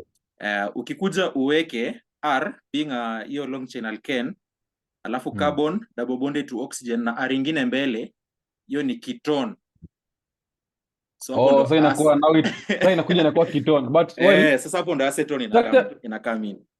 So structure ni similar, ni venye tu the functional group lina change. Functional group lina change kidogo. Ni kama chlorophyll na hemoglobin venye zinafanana kidogo. Venye moja kuna magnesium, nyingine kuna nini. So unapata kwa hiyo heme structure ya hemoglobin centrally ni iron utapata hapo katikati, ndio inaipatia the red color. And then for chlorophyll the same structure, but saa katikati utapata ni magnesium, ndio zinaitwa pentavalent atoms. So unajua ion inaweza kuwa either ion kuna 3 za ama hiyo ama ion 2. So ion 3 unapata iko kwa inakupa hiyo genes za bond up to ni 5 pentavalent. Back to acetone. Yes, we are talking about ketones and acetone. So nilikuwa nimesema kuna acetone ni ketone body, kuna acetic acid, and then there's one inaitwa 5-hydroxybutyrate ama 5-hydroxybutyric acid. So hiyo pia ni ketone. isobutyric acid. 5-hydroxybutyric acid. 5-hydroxybutyric acid. Wakumbuka mabutane Yeah, nini, it's so ni good to butyric get acid these. tu. Bana nakumbuka machlorophomos sijui homo nini bwana. Mpaka nashangaa huu mwalimu wa chemistry una trip ama nini unatuambia hii? Kidogo kidogo. Haya, Kuna so kidogo ideally unakaa ni kama nikaa sijui na chew. Ideally ketosis inamaanisha body imeingia into a state that inatumia ketone bodies for energy. So pia ketone bodies zinatoka from fat breakdown. Fat breakdown ito lipolysis kwa hizo medical terms. So ukiingia like from lipids. From lipids. So ideally before ufike ketosis ni through fasting ndio utaweza access ama utaweza push mwili iingie kwa point yenye ina produce ketone bodies. So here is how it goes. Just before you continue, I know fasting pia ni kitu ingine nataka uongelee just in a minute, but nataka even if you're talking about fasting, nataka udescribe hii fasting. Unajua tuseme nimekula hapo ndo naingia sasa. So kwa hii fasting yote hii, kwa hii fasting, how does explain the physiological process chakula yenye niko nayo kwa mwili hapo actually ndio nilikuwa nataka kwanza kuexplain ndio ufike kwa point umeingia kwa ketosis state ya ketosis. So please go ahead. So you know fasting starts immediately after you stop eating. Na normal fast takes anywhere between 10 to 14 hours. Like hiyo ni mostly overnight fast, like after umekula supper then all through the night utadishi kitu mpaka asubuhi. Hiyo ni overnight fast, ideally 10 to 14 hours. Hiyo ni fast ya kwanza. So bado mwili iko na glucose kidogo. Una break your fasting asubuhi. Nakuja kwa idea ku break fast kwanza. Acha tu. It's a very funny phenomenon. So funny phenomenon. It's very funny phenomenon. So 0 to 24 hours bado mwili iko na unatumia glucose, bado kuna ile glucose ulidishi food nini, bado iko kwa mwili kidogo. Then ukikaribia saa hiyo 24 hours unaanza kukula glycogen stores. So vile nilikwambia glycogen inakuwa stored majorly, a majority in the liver, alafu ingine inakuwa stored kwa muscle fibers. So kwa muscle fibers kwa muscle. Okay. So after between our 24 to 48 utapata unaanza ku exhaust glycogen stores. So kama ni mara ya kwanza kufast, sijui kama utajaribu, utaanza kufeel kuna kichwa inakuuma, uko uzi.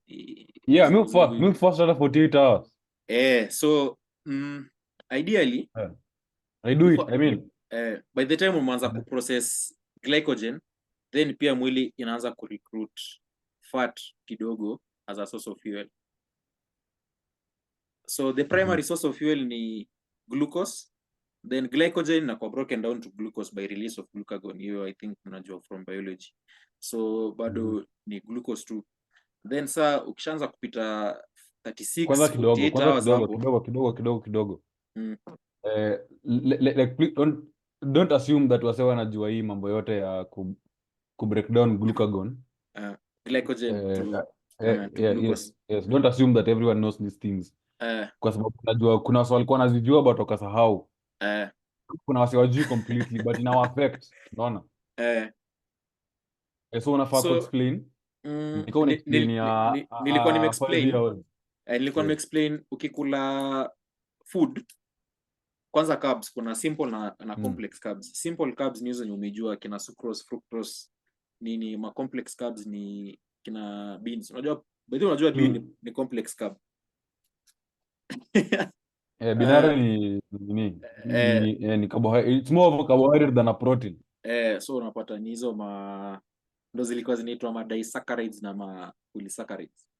So unapata like ni a lot of glucose molecules ama a lot of glycogen molecules kwa pamoja. Hiyo ndo zinakuwa ma complex carbs. But ideally mwili haizi tumia hiyo. So it has to be broken down back to glucose ndio mwili izetumio. Inafaa kuwa a simple carbohydrate first of all. Very glucose. Ukisema simple Inafaa hata kuwa glucose, inafaa kuwa glucose. mwili inatumia tu Sucrose. glucose. That one. So vile nimesema ukiwa na excess ya glucose itakuwa converted to glycogen. Glycogen is just ni glucose kadhaa zimebond pamoja. Ndio inaitwa glycogen. Actually ni glucose ziko linked na kitu inaitwa glycosidic bonds. So kwa breakdown ya glycogen, that is after maybe unataka kutumia sasa, ndio kuna hormone inaitwa glucagon itakuwa released. So glucagon ina facilitate breakdown ya glycogen to glucose. Aya, rudi kwa fasting yetu. Okay. So just talk about fasting. How does fasting help in all this? Because there is a problem, you know. There is a very big problem.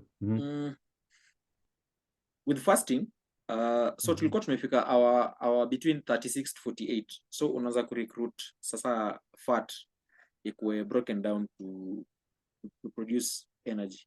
Hapo sasa ndio ketosis inaingia. Ketosis is essentially breakdown of ketone bodies to give you energy. Yes. So it's even a more efficient way of generating energy. You need a lot of energy to break down fat kwanza. Then you need hiyo ndio inakupea the energy you need to move. Niko na swali. I want you to imagine mse fulani hivi mpumpum. Jamaa amenona mbaya. Mimi sasa sikufugi mse. Weka umenona. Unaona? I mean you're fat and you have a problem and this problem needs to be solved and we are here to try and provide the solution, you know. So there is this guy uko hivyo akona so much excess body fat kwa mwili yake. Ndani ya kichwa yake anafikiria should I lose, I mean I'm looking for ways zenye naweza nika lose fat. But akona a very poor eating habit. First of all, kwanza now this is my issue. Huyu jamaa tuseme amue anze fasting. Na nataka uimagine the fattest person you have ever imagined. Mseni mnono, excess. I can only imagine that. Na nataka anze kufanya fasting. Wow. Na tuseme of course you cannot do without water. So atakuwa nakunywa tu maji labda na some few electrolytes. So how long will this person be able to sustain himself with all those energy stores? Atakuwa anahitaji kukula. Niliangalia na ana fast hivyo mpaka time itafika mpaka sasa amefika endpoint kabisa. Achana na wale watu wa shakahola. Amefika endpoint yenye nikipita hapa hivi itakuwa saa itakuwa ni crossover, hiyo itakuwa saa mbaya. Niliangalia the record ya the longest fasting on non-solid food, that is kwa true fluids peke yake. Record ni 382 days. World record iko kwa Guinness World Record. I think ukiangalia utaona ni 382 days. I saw that guy alikuwa anakula maskari matime fulani hivi kiasi. But sasa for you as a normal human being, I think you can go for 64 days without food, but not without water. Definitely you need water and maybe some electrolytes. Maji lazima. Na electrolytes kidogo hapo kidogo supplementation. Yes. Benefits of fasting, you know, fasting has been there for a very long time. It's not just the medical benefits that you need to exploit. Pia kuna the spiritual aspect of it. Like ilikuwa period. It's in the Bible, it's in the Quran, it's in every religious book that has ever been written. Everywhere. Ilikuwa period yenye you go off food for you to get the spiritual nourishment. Let me talk a bit about that because of the philosophical aspect of it, you know. Unajua fasting, mi naweza sema fasting ni beneficial first of all. The moment una make decision kwanza kufast, it will benefit you 1,000-fold. Like hakuna kitu una lose ukifast. There's nothing you're losing. Hakuna kabisa. On the contrary, now you're gaining. Unaona? First of all, time una fast, first of all, kama wewe ni mtu unataka ku lose weight, your body will be breaking down that fat kwa mwili yako. Kusema kuproduce those things that we'll be talking about, hizi ketone bodies. Yes. Your body will be breaking down fats kutengeneza hizo ketone bodies. Na umesema fats zina produce twice as much energy than carbohydrates and proteins. Yes, and proteins also. So it is more, you'll be more energetic fast because body yako itakuwa ina depend on fats as an energy store Even than kama better ungekula carbohydrates. That is one. Even better. Yeah, just wait a little bit. Kidogo tu. Ukifast ukiwork out. Ndo iweze kuspeed up your process, unaona. Haya. Pia kitu ya pili, nimekuwa pia mimi nikifanya research kidogo but I know I think you should know better than me kwa hii topic. The moment mwili yako inaanza kutumia ketones ama these ketone bodies, there is some form of alertness yenye nakuja pia kwa akili yako because of all this influx of energy. Unajua fats they give you twice as much as carbohydrates. So unapata more energy hata kwa your brain is even more functional. So you tend to be more alert. So hata kama maybe ulikuwa unataka kufanya vitu zingine, kama maybe unataka kufocus, unataka kuiva kitu fulani, maybe unataka kuiva programming, unataka kuiva labda editing, unataka kuiva kitu fulani yenye inahitaji kufocus, unataka kuandika book, you will have all this luxury of energy. Still on that point, unakumbuka wakisema hata si wakisema, acha nikupe example, ukiwa chuo high school after lunch ulikuwa very sluggish, ndio maana hata mahesabu na physics nini ungezipata zimekuwa after lunch most of the time. So kitu ina happen me honestly after lunch nilikuwa na kokota. Kitu ina happen honestly after lunch nilikuwa na kokota honestly, and I was very notorious. Hata I think walimu walikuwa najua mimi after lunch nilikuwa nalala. This was kitu funny, biological concept, it is also psychological. Kitu ina happen ni after lunch most of the blood imeenda kwa tumbo. Hiyo kitu ulikuwa unaambiwa ni kweli, like unapata most of the blood imeenda kwa tumbo, so digestion inafaa kuanza and all this. So unapata the body has directed more resources kwa digestion na metabolism ya food imeingia kwa tumbo compared to your oxygen, kusupply oxygen kwa brain. So unapata unakuwa sluggish, unakuwa slow. So ukifast definitely tumbo ina hiyo stress ati ya kumetabolize nini. So most resources zinaenda kwa brain supplement sasa hiyo thinking yako na nini. Yeah. In fact I remember there was one time, I think twice, there was this one friend of ours, I think hata inafaa to invite one of these fine days. He just he recently graduated from the Technical University of Kenya.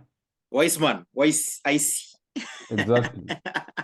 Yeah. The one wise man. Yeah, we should invite him one of these fine days, and he should tell us some stuff about what he does.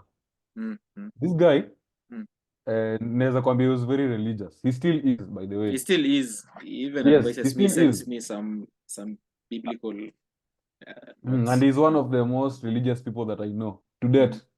Mi sijaona msee mwenye amefuata church for all that. Ameshikia, unafunga na so much temptation. Kwanza ukimaliza fourth uingie campus umalize kwanza, hata ukishamaliza hata ni worse. Kuna so much temptation na all this, una tend to deviate. Baba tu jamaa amekuwa stoic. This guy has been solid, unaona? Na amekuwa consistent na church. Amekuwa na all that consistency. So huu ni msee mwenye ukitaka maybe kufanya mambo na church, this is someone that you can approach. Sasa I remember those days because we used to play in the same team. Yeah. Kuna time tumekuwa tukiongea na yeye now that time some years ago, I think like 10 years ago. It's 10 years. Ni mingi. Mazee, time imesonga bana. Budu umezeeka bana. 10 years bana. So alikuwa akiniambia, well, anyway, it's the old boys podcast. And well, we are old boys and we believe that any old boy from any part of the world ama from any community unaweza ukarelate na hizi vitu, maybe zinakuaffect in one way or another. Yeah. Yeah. So Umorio kuna time 2015 ameniita ama sijui 2014 so that time tulikuwa tuna tizi ilikuwanga manzi intense. Unakumbuka tizi kenye tulikuwa tukifanyanga hizi ma 6 con tulipiga tizi hadi tukakuwa immune kwa hizo ma 6 con bana. Yaani unapiga 6 con for warm up. Unakuwa unafanya tizi mpaka bana unazoea bana, mpaka unaingia tizi ni kama unaifanya tu, yani unaifanya tu for the sake of kuifanya. Hata we feel yani mwili imekuwa ngumu bana. I think your time hadi will invite coach wa Strat kuja ku kuna kwanza ametoka Strat amekuja akatupatia yako zingine technical kidogo, lakini sisi ni nani bado tunachapa tu. Sasa that time bana Isi amekuja akaniambia this wise man have you ever tried fasting? That was actually the first time when you try fast. No pun intended. So akani approach akaniambia, you know, si lazima ukuwe unakula. Mse. Aya, endelea. Na unakumbuka venye diet ya mangu ilikuwa? It was on Wednesday, kuna vitu fulani zilikuanga Wednesday. Nis. Smoky day. Sana masubuhi in terms of diet. Wednesday is a smoky day. Thursday sijui, I think Thursday maybe kulikuwa na ndizi or something. I think Thursday na Tuesday. Alafu Friday pia ilikuwa na mambo yake. Haya. Sasa ilikuwa to fast wewe na Thursday. So the last meal ilifai kwa Tuesday jioni. Tuesday hapa ndo ilifai kwa the last meal. To fast for 48 hours. Then tupatane Friday asubuhi breakfast. After Tuesday hapa tupatane Friday breakfast. Hapa katikati hakuna kitu. Ndio mara ya kwanza una fast. Hey, it's my first. Ujue time kuna tizi mse. Tizi intense. Kuna tizi na fast you tupige 20 minutes. Kuna sijui tizi ya gongi. Tuesday ilikuwa gongi I think. Lakini at least 10 by 10. Tuesday ilikuwa gongi. And then when ilikuwa tu kuna drills za ball I think. Thursday ilikuwa nini sikumbuki. Maybe game. I think a game plan. Sasa manze kuna hizo matizi but pia kulikuwa na physically fulani pia ilikuanga either before or after game. I mean before or after tizi. Ilikuanga after tizi sasa, game situation tu. So bana sasa tumekaa hapo hivyo Tuesday ikaisha hivyo saa hapa ikaisha sasa tuko weno. Nikahata hiyo break fulani sikuenda. Na unajua tulikuwa tunapatana naye tunaomba. Juu alikuwa very religious person. Na alikuwa anataka ku keep tabs and I make sure during every meal au jenda kudishi. Mupatane na yeye ndo ajue like ujadishi sacrifice So mimi nilikuwa naenda napatana na yeye. Tukapatana naye breko. Juu weno ilikuanga time yenyewe wasa wanaenda tea break. Time ya tea break, unajua sisi tea break tulikuwa tukiendanga tea break ya rugby ilikuanga Tuesday na Thursday ndo tulikuwa tukiendanga tea break. Lakini ama ilikuwanga aje? Monday, Wednesday na Friday ndo tulikuwa tunaenda prayers. Tulikuwa tunaenda prayers. I think tulikuwa tunaenda prayers. Kuna prayers ilikuwanga, sikumbuki zilikuwa siku gani. I think ni Monday, Wednesday na Friday tulikuwa na prayers, alafu zingine saa tunaenda. Ilikuwanga hivyo. Lakini sasa mimi hiyo time tumeenda prayers Wednesday. Kawaida tu unajua sasa ni Wednesday. Sasa tumeenda prayers kawaida Wednesday. Hapo bado feel kitu feel kitu of course mwili shaanza kuzoea. Lunch time ikafika. Well, majamaa wameenda lunch. Inabidi ulenge, unainama chuo.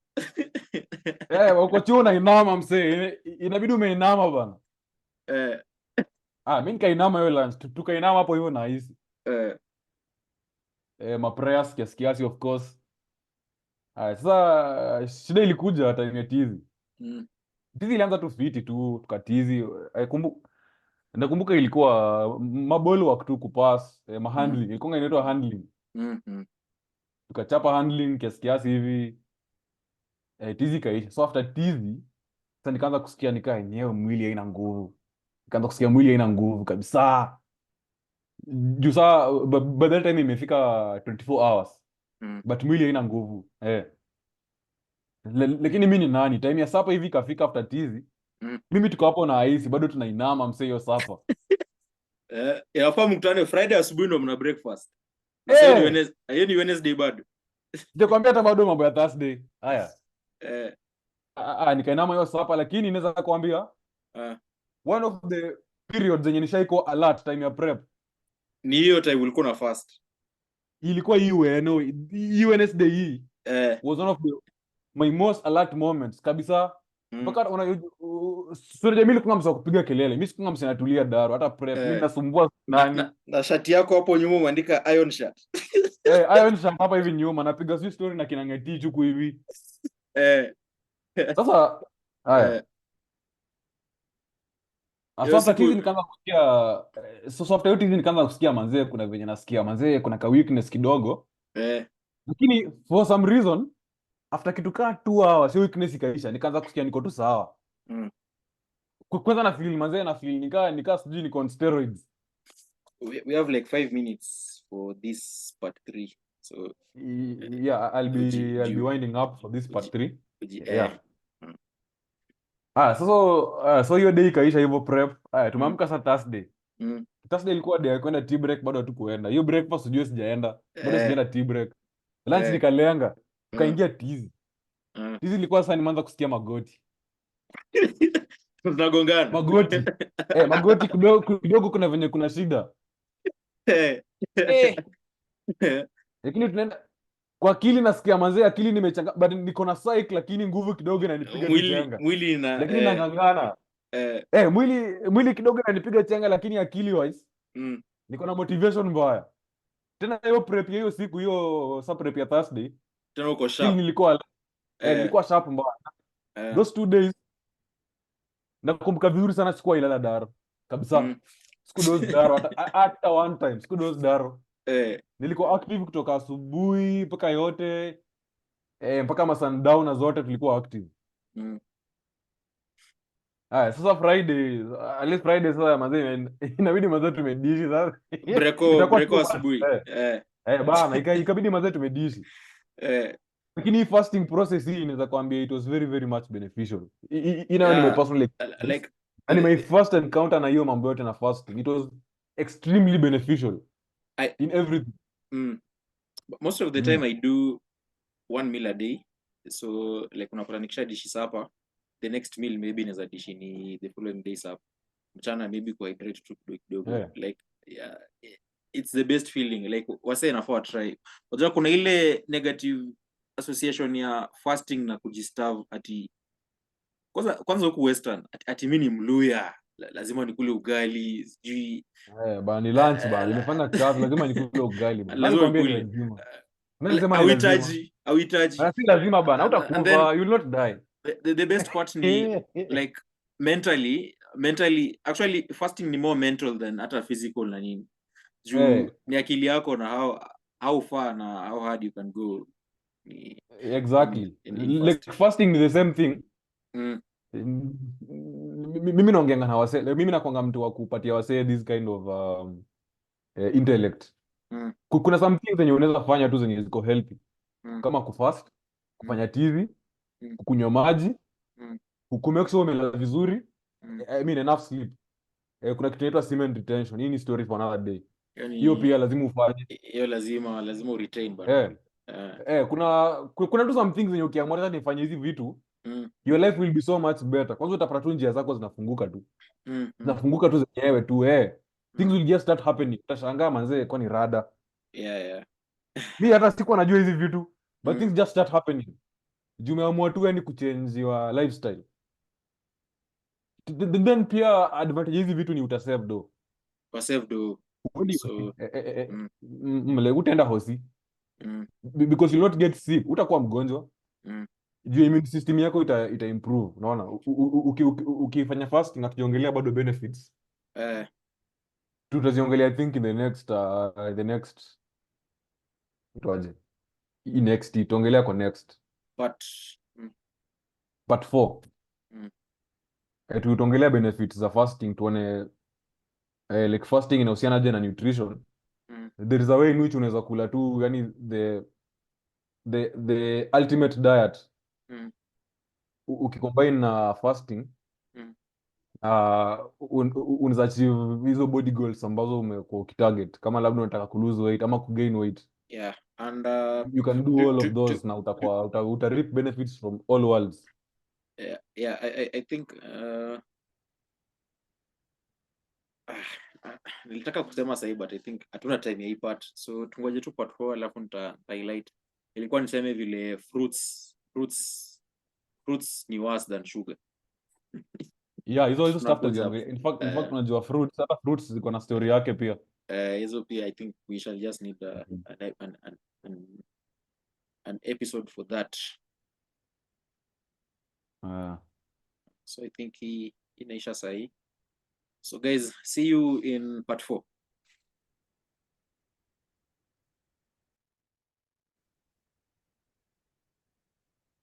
So welcome guys to part 4 of the podcast. Today we are talking about health and nutrition. We started off by discussing, I think, describing a few terms here. Who is a doctor? What health is? Did you describe health? I think No, you didn't. but You didn't define health. So what is health? But generally, the simplest definition of health is it's a state of well-being. So it can be physical well-being, mental well-being, or spiritual well-being. So if you are healthy, then it's generally just well off. Then I remember discussed... just a moment. Just a moment. I remember in the 844 system, in either the second standard or the first standard, in science, the definition of health was the well-being of the body and mind. Yes. So it's just like generally a well-being of the whole body, internally, externally, everything has to do with health around you, everything that surrounds you. Yes. Inside. Yeah, so then we've also discussed big pharma. We discussed how the association between motorcycles and non-communicable diseases, and how accidents are non-communicable diseases, mental illness. We touched on it, but we didn't describe it much. Then I think episode 3 we majorly focused on nutrition. So this is the last part of this mini series of episodes on health and nutrition. And before we get lost again in the rabbit hole, let's discuss the advantages of fasting and maybe why you should consider doing it. So the benefits. Yes, the benefits. So previously, I think you had mentioned on mental clarity. Medically, of course, it induces weight loss. Then you'll talk about things like other than mental clarity, increasing weight, increasing mental sharpness. It saves you money, as you had mentioned, I think, in a previous episode. For those with diabetes, it saves money. Yeah, for those with diabetes, it definitely lowers your blood glucose levels. So increases energy. I think that's fairly obvious. Fat metabolism is way more efficient than protein and carb metabolism. You know, I actually have an idea. I don't know if it's something that is ongoing, but I have an idea. And I think maybe someone has already tried this out, but anyway. So we have these we've talked about radiotherapy, chemotherapy. There is also this thing about rehabilitation, rehab for people who have been abusing drugs, you know. But now on our particular topic, we can have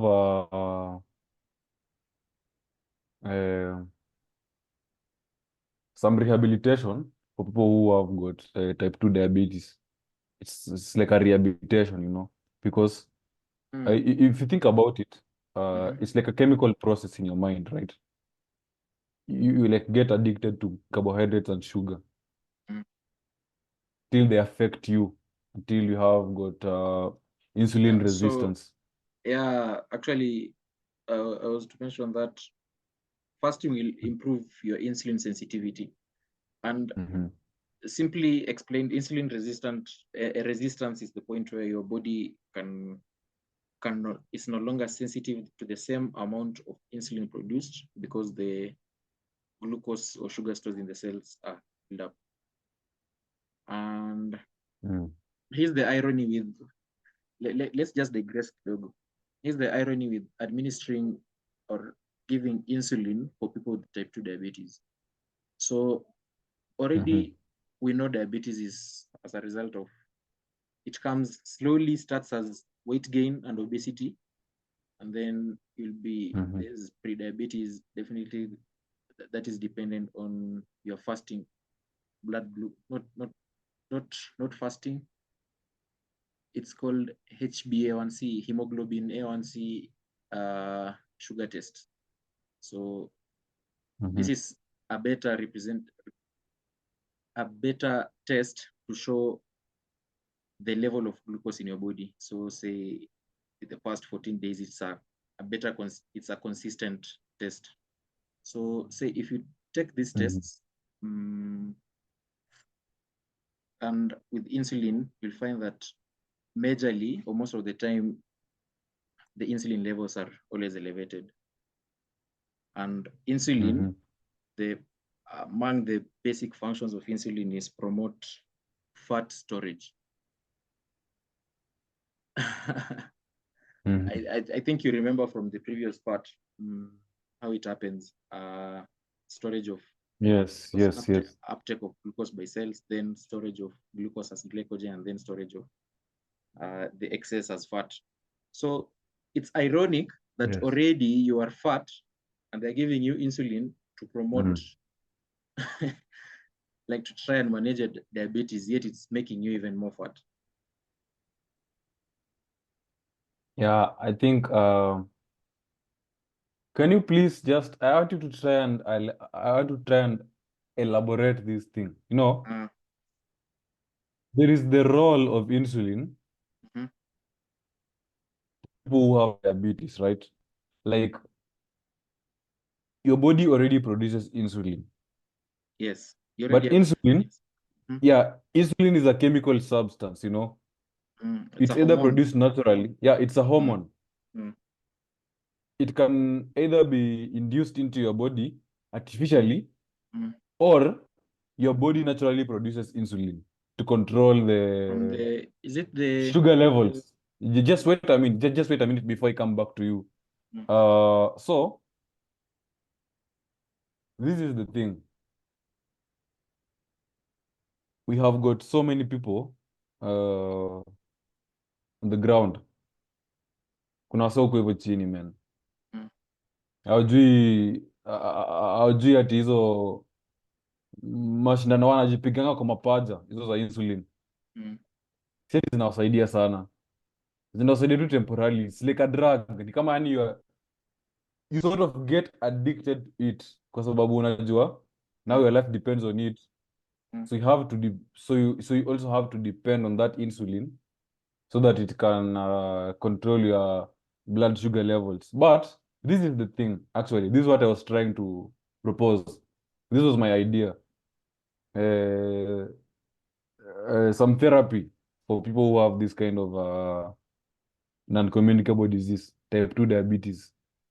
You know, it's not really a problem. It's just a condition that you can reverse. You know, the good, I think something about conditions is that they are reversible. Unless if you are genetically predisposed to that particular condition. But if it's something that you acquired through your lifestyle, Even then just a moment. If it's something that you acquired through your lifestyle, it means that you can change your lifestyle and you can be able to reverse this kind of condition. So, like talking of diabetes, people who have diabetes, you are a pharmacist, and I'm sure you can prescribe some insulin to to someone who has diabetes. You can be able to tell them, you know, you have this kind of you know, milligrams, but I don't know the scales, and you can tell them you should take this kind of insulin or this amount so that you can live healthy.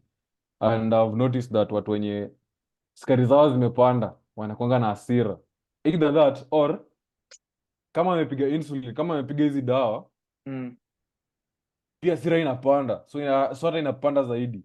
It's like the sugar is sort of like an addiction, you know. It's like an addiction. Unakunywa sukari, unasikia uko sawa, inatonga sugar rush.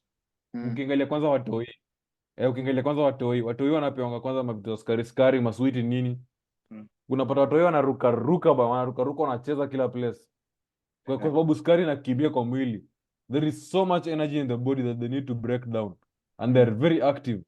They're trying to explore the environment and all this kind of thing, you know. So, but I'm proposing something. Of course, this is not something that we are trying to bring upon kids. Hii ni mambo ambayo ina affect watu wenye ni adults, kina sisi, or our parents, you know, our grandparents, our friends, our relatives, you know. So kuna watu wenye wako na hizi problems. And my proposal was, if you can come up with some form of therapy, not physiological, well, not chemical, not some form of radiotherapy ati na kutibu diabetes, but it can be some form of lifestyle change ambayo ukifanya ukichange the way you eat maybe, or some of your activities. Kama maybe ulikuwa unafanya kazi yenye inakuhitaji ukuwe unakaa place moja kwa ofisi for 8 or 9 hours without doing anything, wewe unakaa tu, ni kupiga tu masimu, ni kutumia tu computer, na uendangi gym, ukitoka hapo unaenda home unalala. You really don't do you really don't do nothing much. So that is something of a lifestyle, you know. So it needs you to change that kind of lifestyle. At least you become more mobile. I don't want to go into that much because najua nitaongelea baadaye, but there's something you wanted to say. Almost gone. I wanted to mention a few things about diabetes. I think we focused on insulin so much, we forget that diabetes is a progressive disease. Si ati unaipata once, unaipata unless ni type 1. Type 1 diabetes ndio unajua, especially watoto wanazaliwa without the ability. Beta cells za pancreas ndio zina produce insulin, ndio. So unapata either aziko functional ama na kitu eat away, so they cannot produce insulin at all, or not enough insulin. So for them, they'll need the insulin therapy. Then for these people with type 2 diabetes, it does not develop over a short time. So if you know the compound effect, Warren Buffett anasema it's the 8th wonder of the world. So still with health, kuna hiyo compounding ya the negative habits. Kama unakula junk, si tukikula junk sahi kesho utakuwa diabetes. Utakula junk sahi, then maybe say over the next 10-20 years unaendelea kula hivyo, unaendelea ku overload system yako. So over time 10-20 years unapata wazee ndio wako na mostly hizi issues za type 2 diabetes mellitus. And Kuna watu wako 35 years wenye wako na diabetes. 35 siku hizi at imekuwa least. worse. Siku hizi imekuwa It worse juu happen. unapata Yeah. wase young.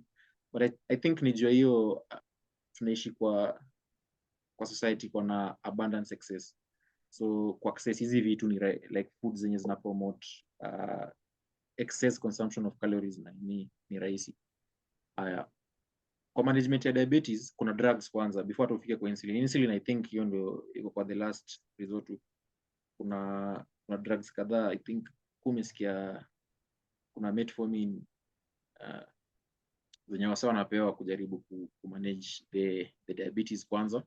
Zina promote to either uptake of sugar by the cells, kuna zenye zina promote insulin production by the beta cells of pancreas. Ukiona hizo haziwork na ni different, actually ni different classes zina combiniwa. So ukipata kuna point yenye hizo haziwork zote ndio saa utacombine hizo drugs plus insulin sasa uko mbele. Unajua shida ni gani ikifika hiyo point? Shida ni there is a problem called insulin resistance. Mwili yako your blood cells cannot your body cannot recognize insulin. Yeah, it cannot recognize insulin anymore. Set it cannot recognize ni vile tu the normal amount insulin. Ni vile the normal amount of insulin yenye ilikuwa ina work ku make cells absorb glucose haiwezi work tena at that point. Insulin mostly zile zenye zinapewa more insulin. So body itaendelea kuproduce more insulin kujaribu kupush glucose storage, but in the real sense ni kama hata tumie example ya store ya mahindi. Kwa clear I think wanaita shaji. Acha tumie example ya store ya mahindi, si ndio? Wewe ukibeba mahindi ukiwa kwa store ndio insulin. Hiyo mahindi ndio glucose. Store ndio cells zako. So ile time una feel store like unapata inaendelea kujaa na mahindi. So itafika point wewe bado unabeba hiyo mahindi yako yenye ulikuwa unabeba. Sema hata kama ni sack moja ama nusu sack. Ukiweka huko ndani bado hakuna space ya kuweka. So hiyo ndio issue inappen na insulin. So unapata insulin inashindwa kufanya the normal levels of insulin zinashindwa kupush glucose to the cells to sugar stores in the cells imejaa. So hiyo sugar ina place nyingine ya kwenda. Hapo ndio resistance ina come about sasa. Still on the same line, it is worse for these people because now the fat cells zenye umegenerate zinaanza kukua a system of its own, zinaanza kuproduce hormones of their own. One notorious one inaitwa leptin. Sijui kama umesikia leptin. Yeah, nimesikia mambo na leptins. Leptin is a hormone yenye inaproduciwa na fat cells zenye umestore. So it's worse, it promotes more fat storage. Na pia ina increase hunger.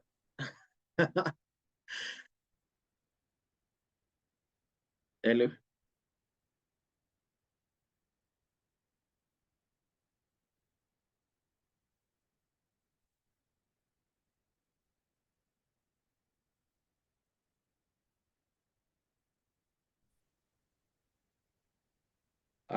So nilikuwa nasema unapata like the fat yenye umeaccumulate over the years inaanza pia kuact as a hormone producing any part of your body, so ina worsen to the situation.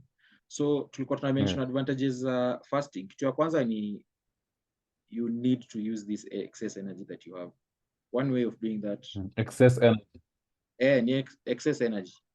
Yes, you need fat, but you don't need a lot of fat. Like you need fat, and especially cholesterol, you need it for production of these hormones. In men, mostly testosterone. Kwa madem, mostly inakuanga estrogen na progesterone na progesterone. So yes, you need fat for this, but then again, you don't need excess fat yenye hadi affect health yako, unakuwa immobile ama unashindwa kufunction optimally. Yeah. Yeah, so imekuwa clear sasa kidogo. yeah, it's a bit clearer. I was wondering about the benefits of fasting. Like I'm sure hii kitu tutaongelea baadaye, but I'm sure fasting hata iko na like spiritual benefits, especially Yeah. Alafu kuna kitu ulikuwa umetaja about breakfast. So I thought it was important kidogo niguzie like breaking your fast as a concept. Acha tumie the normal breakfast yenye watu wamezoea. It's usually mkate, mandazi. It's usually after an overnight fast. Say 10, nilikuwa nimetaja 10 to 14 hours. Like hapo ndio una break fast. So ideally breakfast ni meal, the first meal you take after fasting. So nikikula meal ya kwanza saa hii ni saa ngapi? 1:45. Kula meal ya kwanza saa hii, alafu nikule the next meal breakfast kesho. Nikikula meal ya kwanza saa hii leo na maybe the last meal nilikula ni jana sapa. Hiyo ndio break. Nime break fast hivyo. You're breaking your fast now. Yes. Okay. The reason why breakfast, the traditional breakfast, would not be in my books, will not be the most important meal of the day. Kuna kitu inaitwa the dawn phenomenon. Sijui kama umesikia. Hiyo bado. So here is what happens. Talk about it. Yeah, talk about it. The dawn phenomenon ni ile instance yenye karibia morning hours hapo 3-4 am in the morning, your body increases what is called the release of cortisol. Cortisol. Stress hormone. Yeah, the stress hormone. Stress hormone. Yes, very nice. Exactly. So body iki increase the stress hormone na nini, it's preparing you for the day. So unapata in addition to production ya stress hormone, that is cortisol, pia epinephrine inakuwa released. Epinephrine ndio adrenaline. So in the production of adrenaline pia unapata body pia inaanza ku break down glycogen, produce glucose, ku prepare for the day. Ndio maana unapatanga umeamka asubuhi but hausikii njaa. Sidhani kuna msee uamka asubuhi anasikia njaa. Nasema kuna njaa. Si eti uko na njaa. Unakula juu umekuwa socially conditioned. Unakula juu uko socially conditioned kudishi. But otherwise hata wewe mwenyewe ukijianalyze juu unajua vizuri hausikii njaa. Sisikii njaa. So that phenomenon ni imekuwa studied sana for in people with diabetes, but I think it happens even in normal people. So first thing, you don't need that morning breakfast. Second thing, sasa hizi ni tips tu za fasting.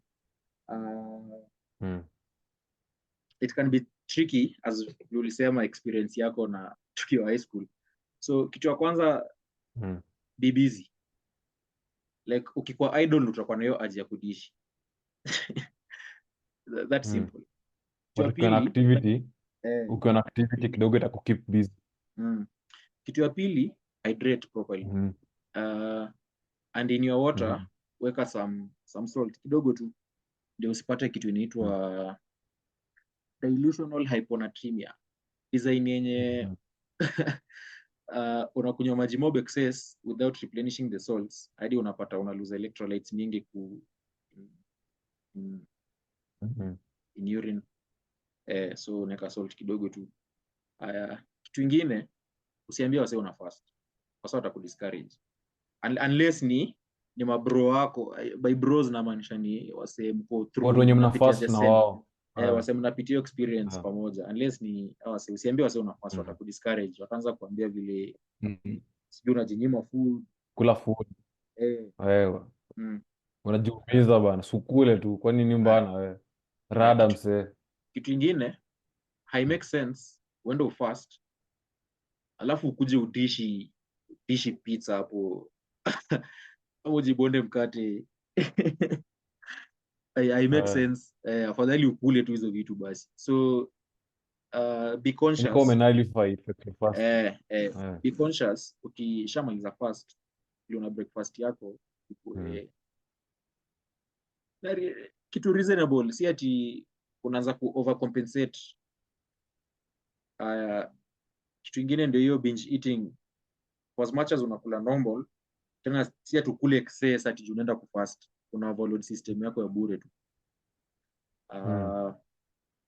Alafu after fasting vitu inafaa take like 30 minutes before take the main meal, na take some light meals, tuseme kama ni avocado smoothie hivi, kama ni carrot juice. So like vitu zenye ni light on the system, unajua system yako imekuwa inactive for some time kama una fast. So ukitaka hizo vitu zinaanza ku awaken the system pole, alafu sasa ndio maybe the main meal unakula baadaye. Then still on that note, fruits are not very good for breaking the fast, and they're not healthy as we may want to think fruits are healthy. So they're actually not healthy at all. Hata tusitumie sugarcoating let's not language. sugarcoat it. Yeah, no pun intended. Sugarcoating is for cereals. Yeah, sugarcoating is for cereals and things to do with biscuits and all that. You can sugarcoat biscuits, but in this kind of language, when it comes fruits are not good for your health. When it comes to Why?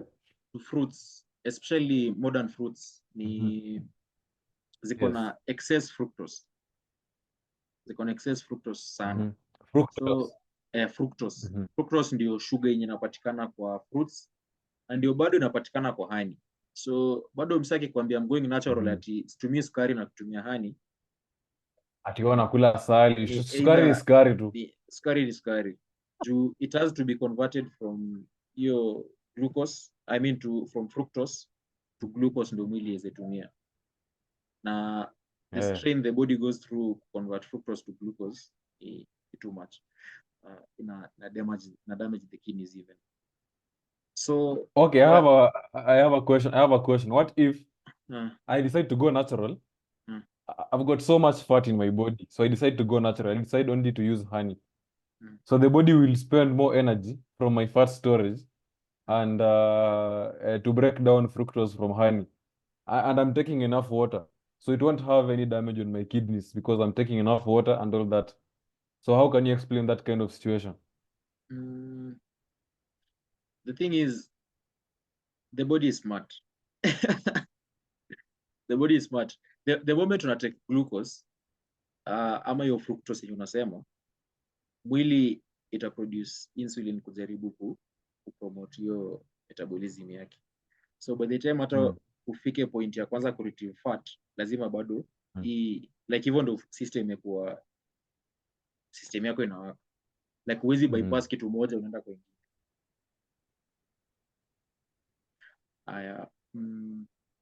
What else was I to discuss with relation to fruits? Yeah, fruits benefits.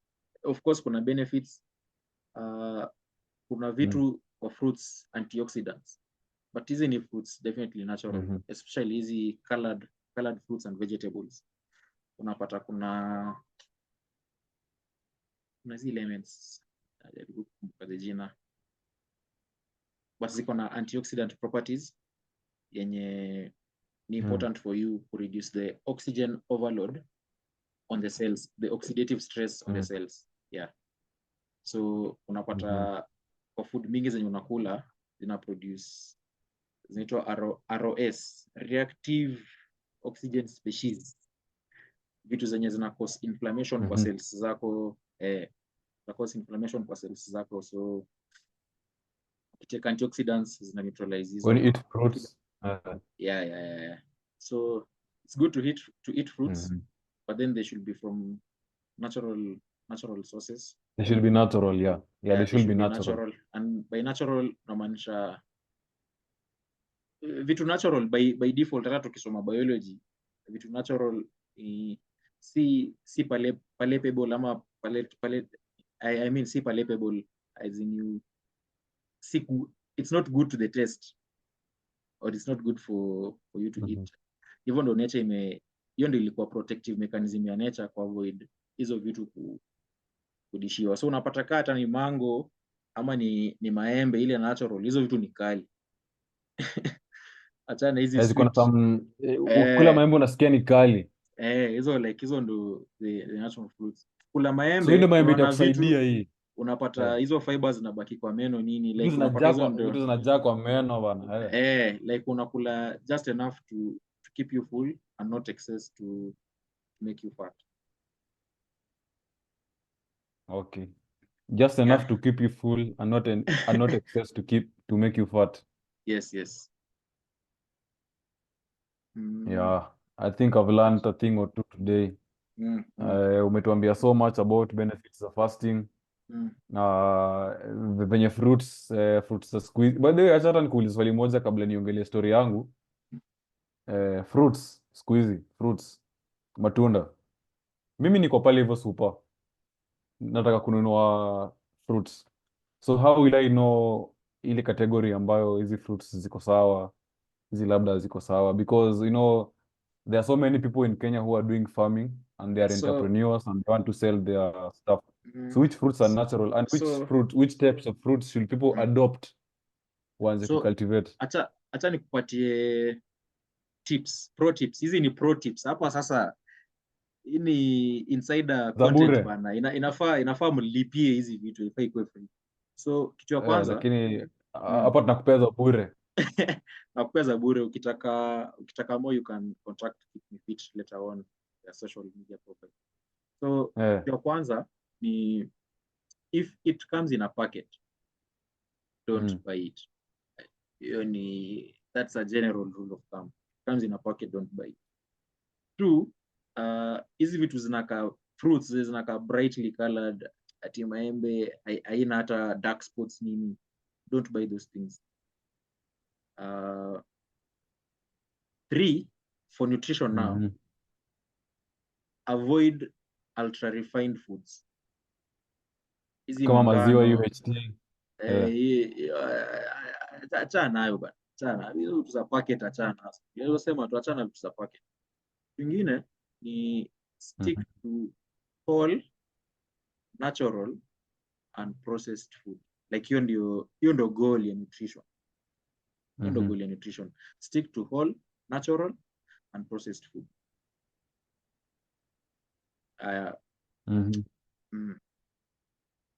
Issue iko na hizi wacha tunaziita modern fruits juu ni zimekuwa developed recently through hizi techniques za biotechnology na GMO genetic modification ya to increase yield na maybe size.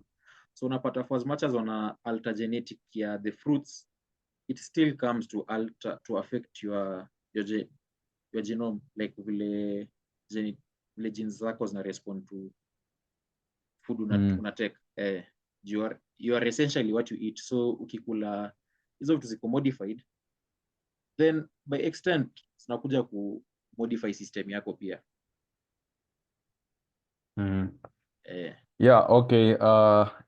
I think manze hata nimeelewa na pia nilikuwa nataka niongelee mambo na health insurance because it's very important. Ukienda hospitali we have 5 minutes left, so utaiguzia tu. That is more than enough. That's more than enough. I'm very time conscious. Nakwambia kila kitu. It's okay. Ukienda hospitali you either pay through cash ama utapea na your insurance number ama insurance card. Unaona? You have to have some form of insurance. This is like the cheapest way. Wanasemanga cheap is expensive. I will present you with an idea. Nikwambia utakuwa ukilipa 500 ama 1000 ama 1500 kila mwezi, but ukipata shida fulani hosi itakutibu bure. Utakuwa like mimi sikuangi mgonjwa.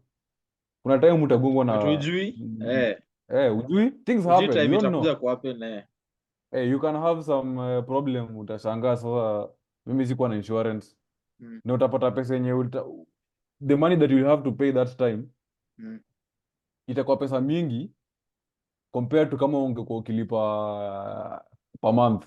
It will be more than the one. So ili ulipe tu insurance. Haya, sasa Kenya Sisi Kenya tuko na NHIF, Mm. National Health Insurance Fund. Hii pesa watu wanalipanga per month. Na it depends with, I think, kuna groups, I guess. Mm. Kuna groups. Na the lowest contribution inakunga 5 so. Kuna watu wanalipanga thao. Mm. Kuna msee anaweza kuwa analipia bibi yake, analipia mtoto wake. Kuna all these kinds of things zimekuwa set up. Mm. Na ni monofleto najaribu kuintroduce kitu inaitwa Social Health Insurance Fund ambayo Mm. sasa hii itakuwa ati itakuwa some specific figure. Mm. This thing I think itakuwa calculated on the amount ambayo unapata ndio iweze ku accommodate hata ule mse mwenye kwa pale hivyo chini kwa ground. Mm. Whatever anapata pesa analipa kwa Social Health Insurance Fund itakuwa calculated from amount yenye anapata.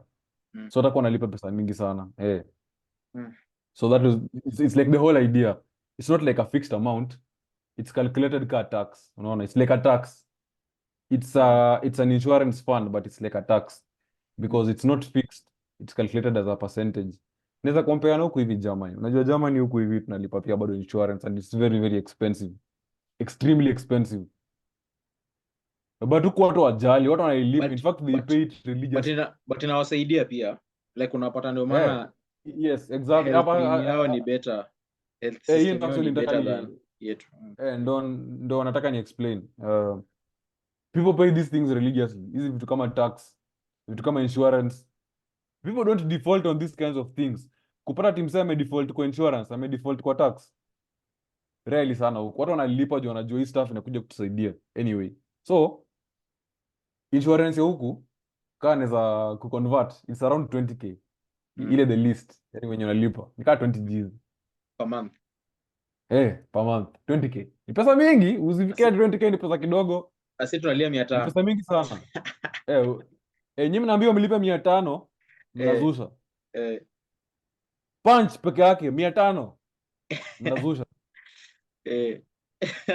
Huku watu wanalipa 20k na hawazui. Kwanza wanalipa religiously. In fact they wished that they could have paid more. Lakini hii pesa inakusaidia. Kama tuseme mimi kama mwanafunzi mwenye anafanya kazi, We have in case nipate shida. Yes, I know. I can see this on my screen. In case nipate shida, tuseme nafaa kupata surgery. Do you know that insurance will come over and it will cover that whole surgery and it will also pay my rent? But even as you touch on that, I think it's the government needs to educate the people better to understand and appreciate these products instead of it trying to look like it's forcing it on people. So people like the enemy. Yes, not knowing of course. Don't try and look like the enemy. Unajua mimi najua kitu moja. There is something about our current government. It has got very good ideas. Mimi sijai kuwa it just so happened nilikuja huku temenye hii government inaingia in power. Na nikaona stuff zenye current government najaribu kuimplement ni vitu zenye already ziko huku. So si ati ideas zao ni mbaya. It's just that the public does not know about them. So instead of kukaa kama enemy unajaribu kulazimishia wazee vitu kama up na hiyo idea, lakini at the same time fanya hii inaitwaje hii kueducate the masses, waambie venye hii insurance itawa benefit. Tengeneza ma organizations. So as we finish, waambie hii so I can see. It's like a parting shot. So of course there is so much we've talked about. Insurance, we've talked about nutrition, big we've pharma, talked about health. Big pharma, we've talked about so much stuff. And well, that's from me. We can see you maybe next time. We still have more in place to talk about. So thank you guys for tuning in.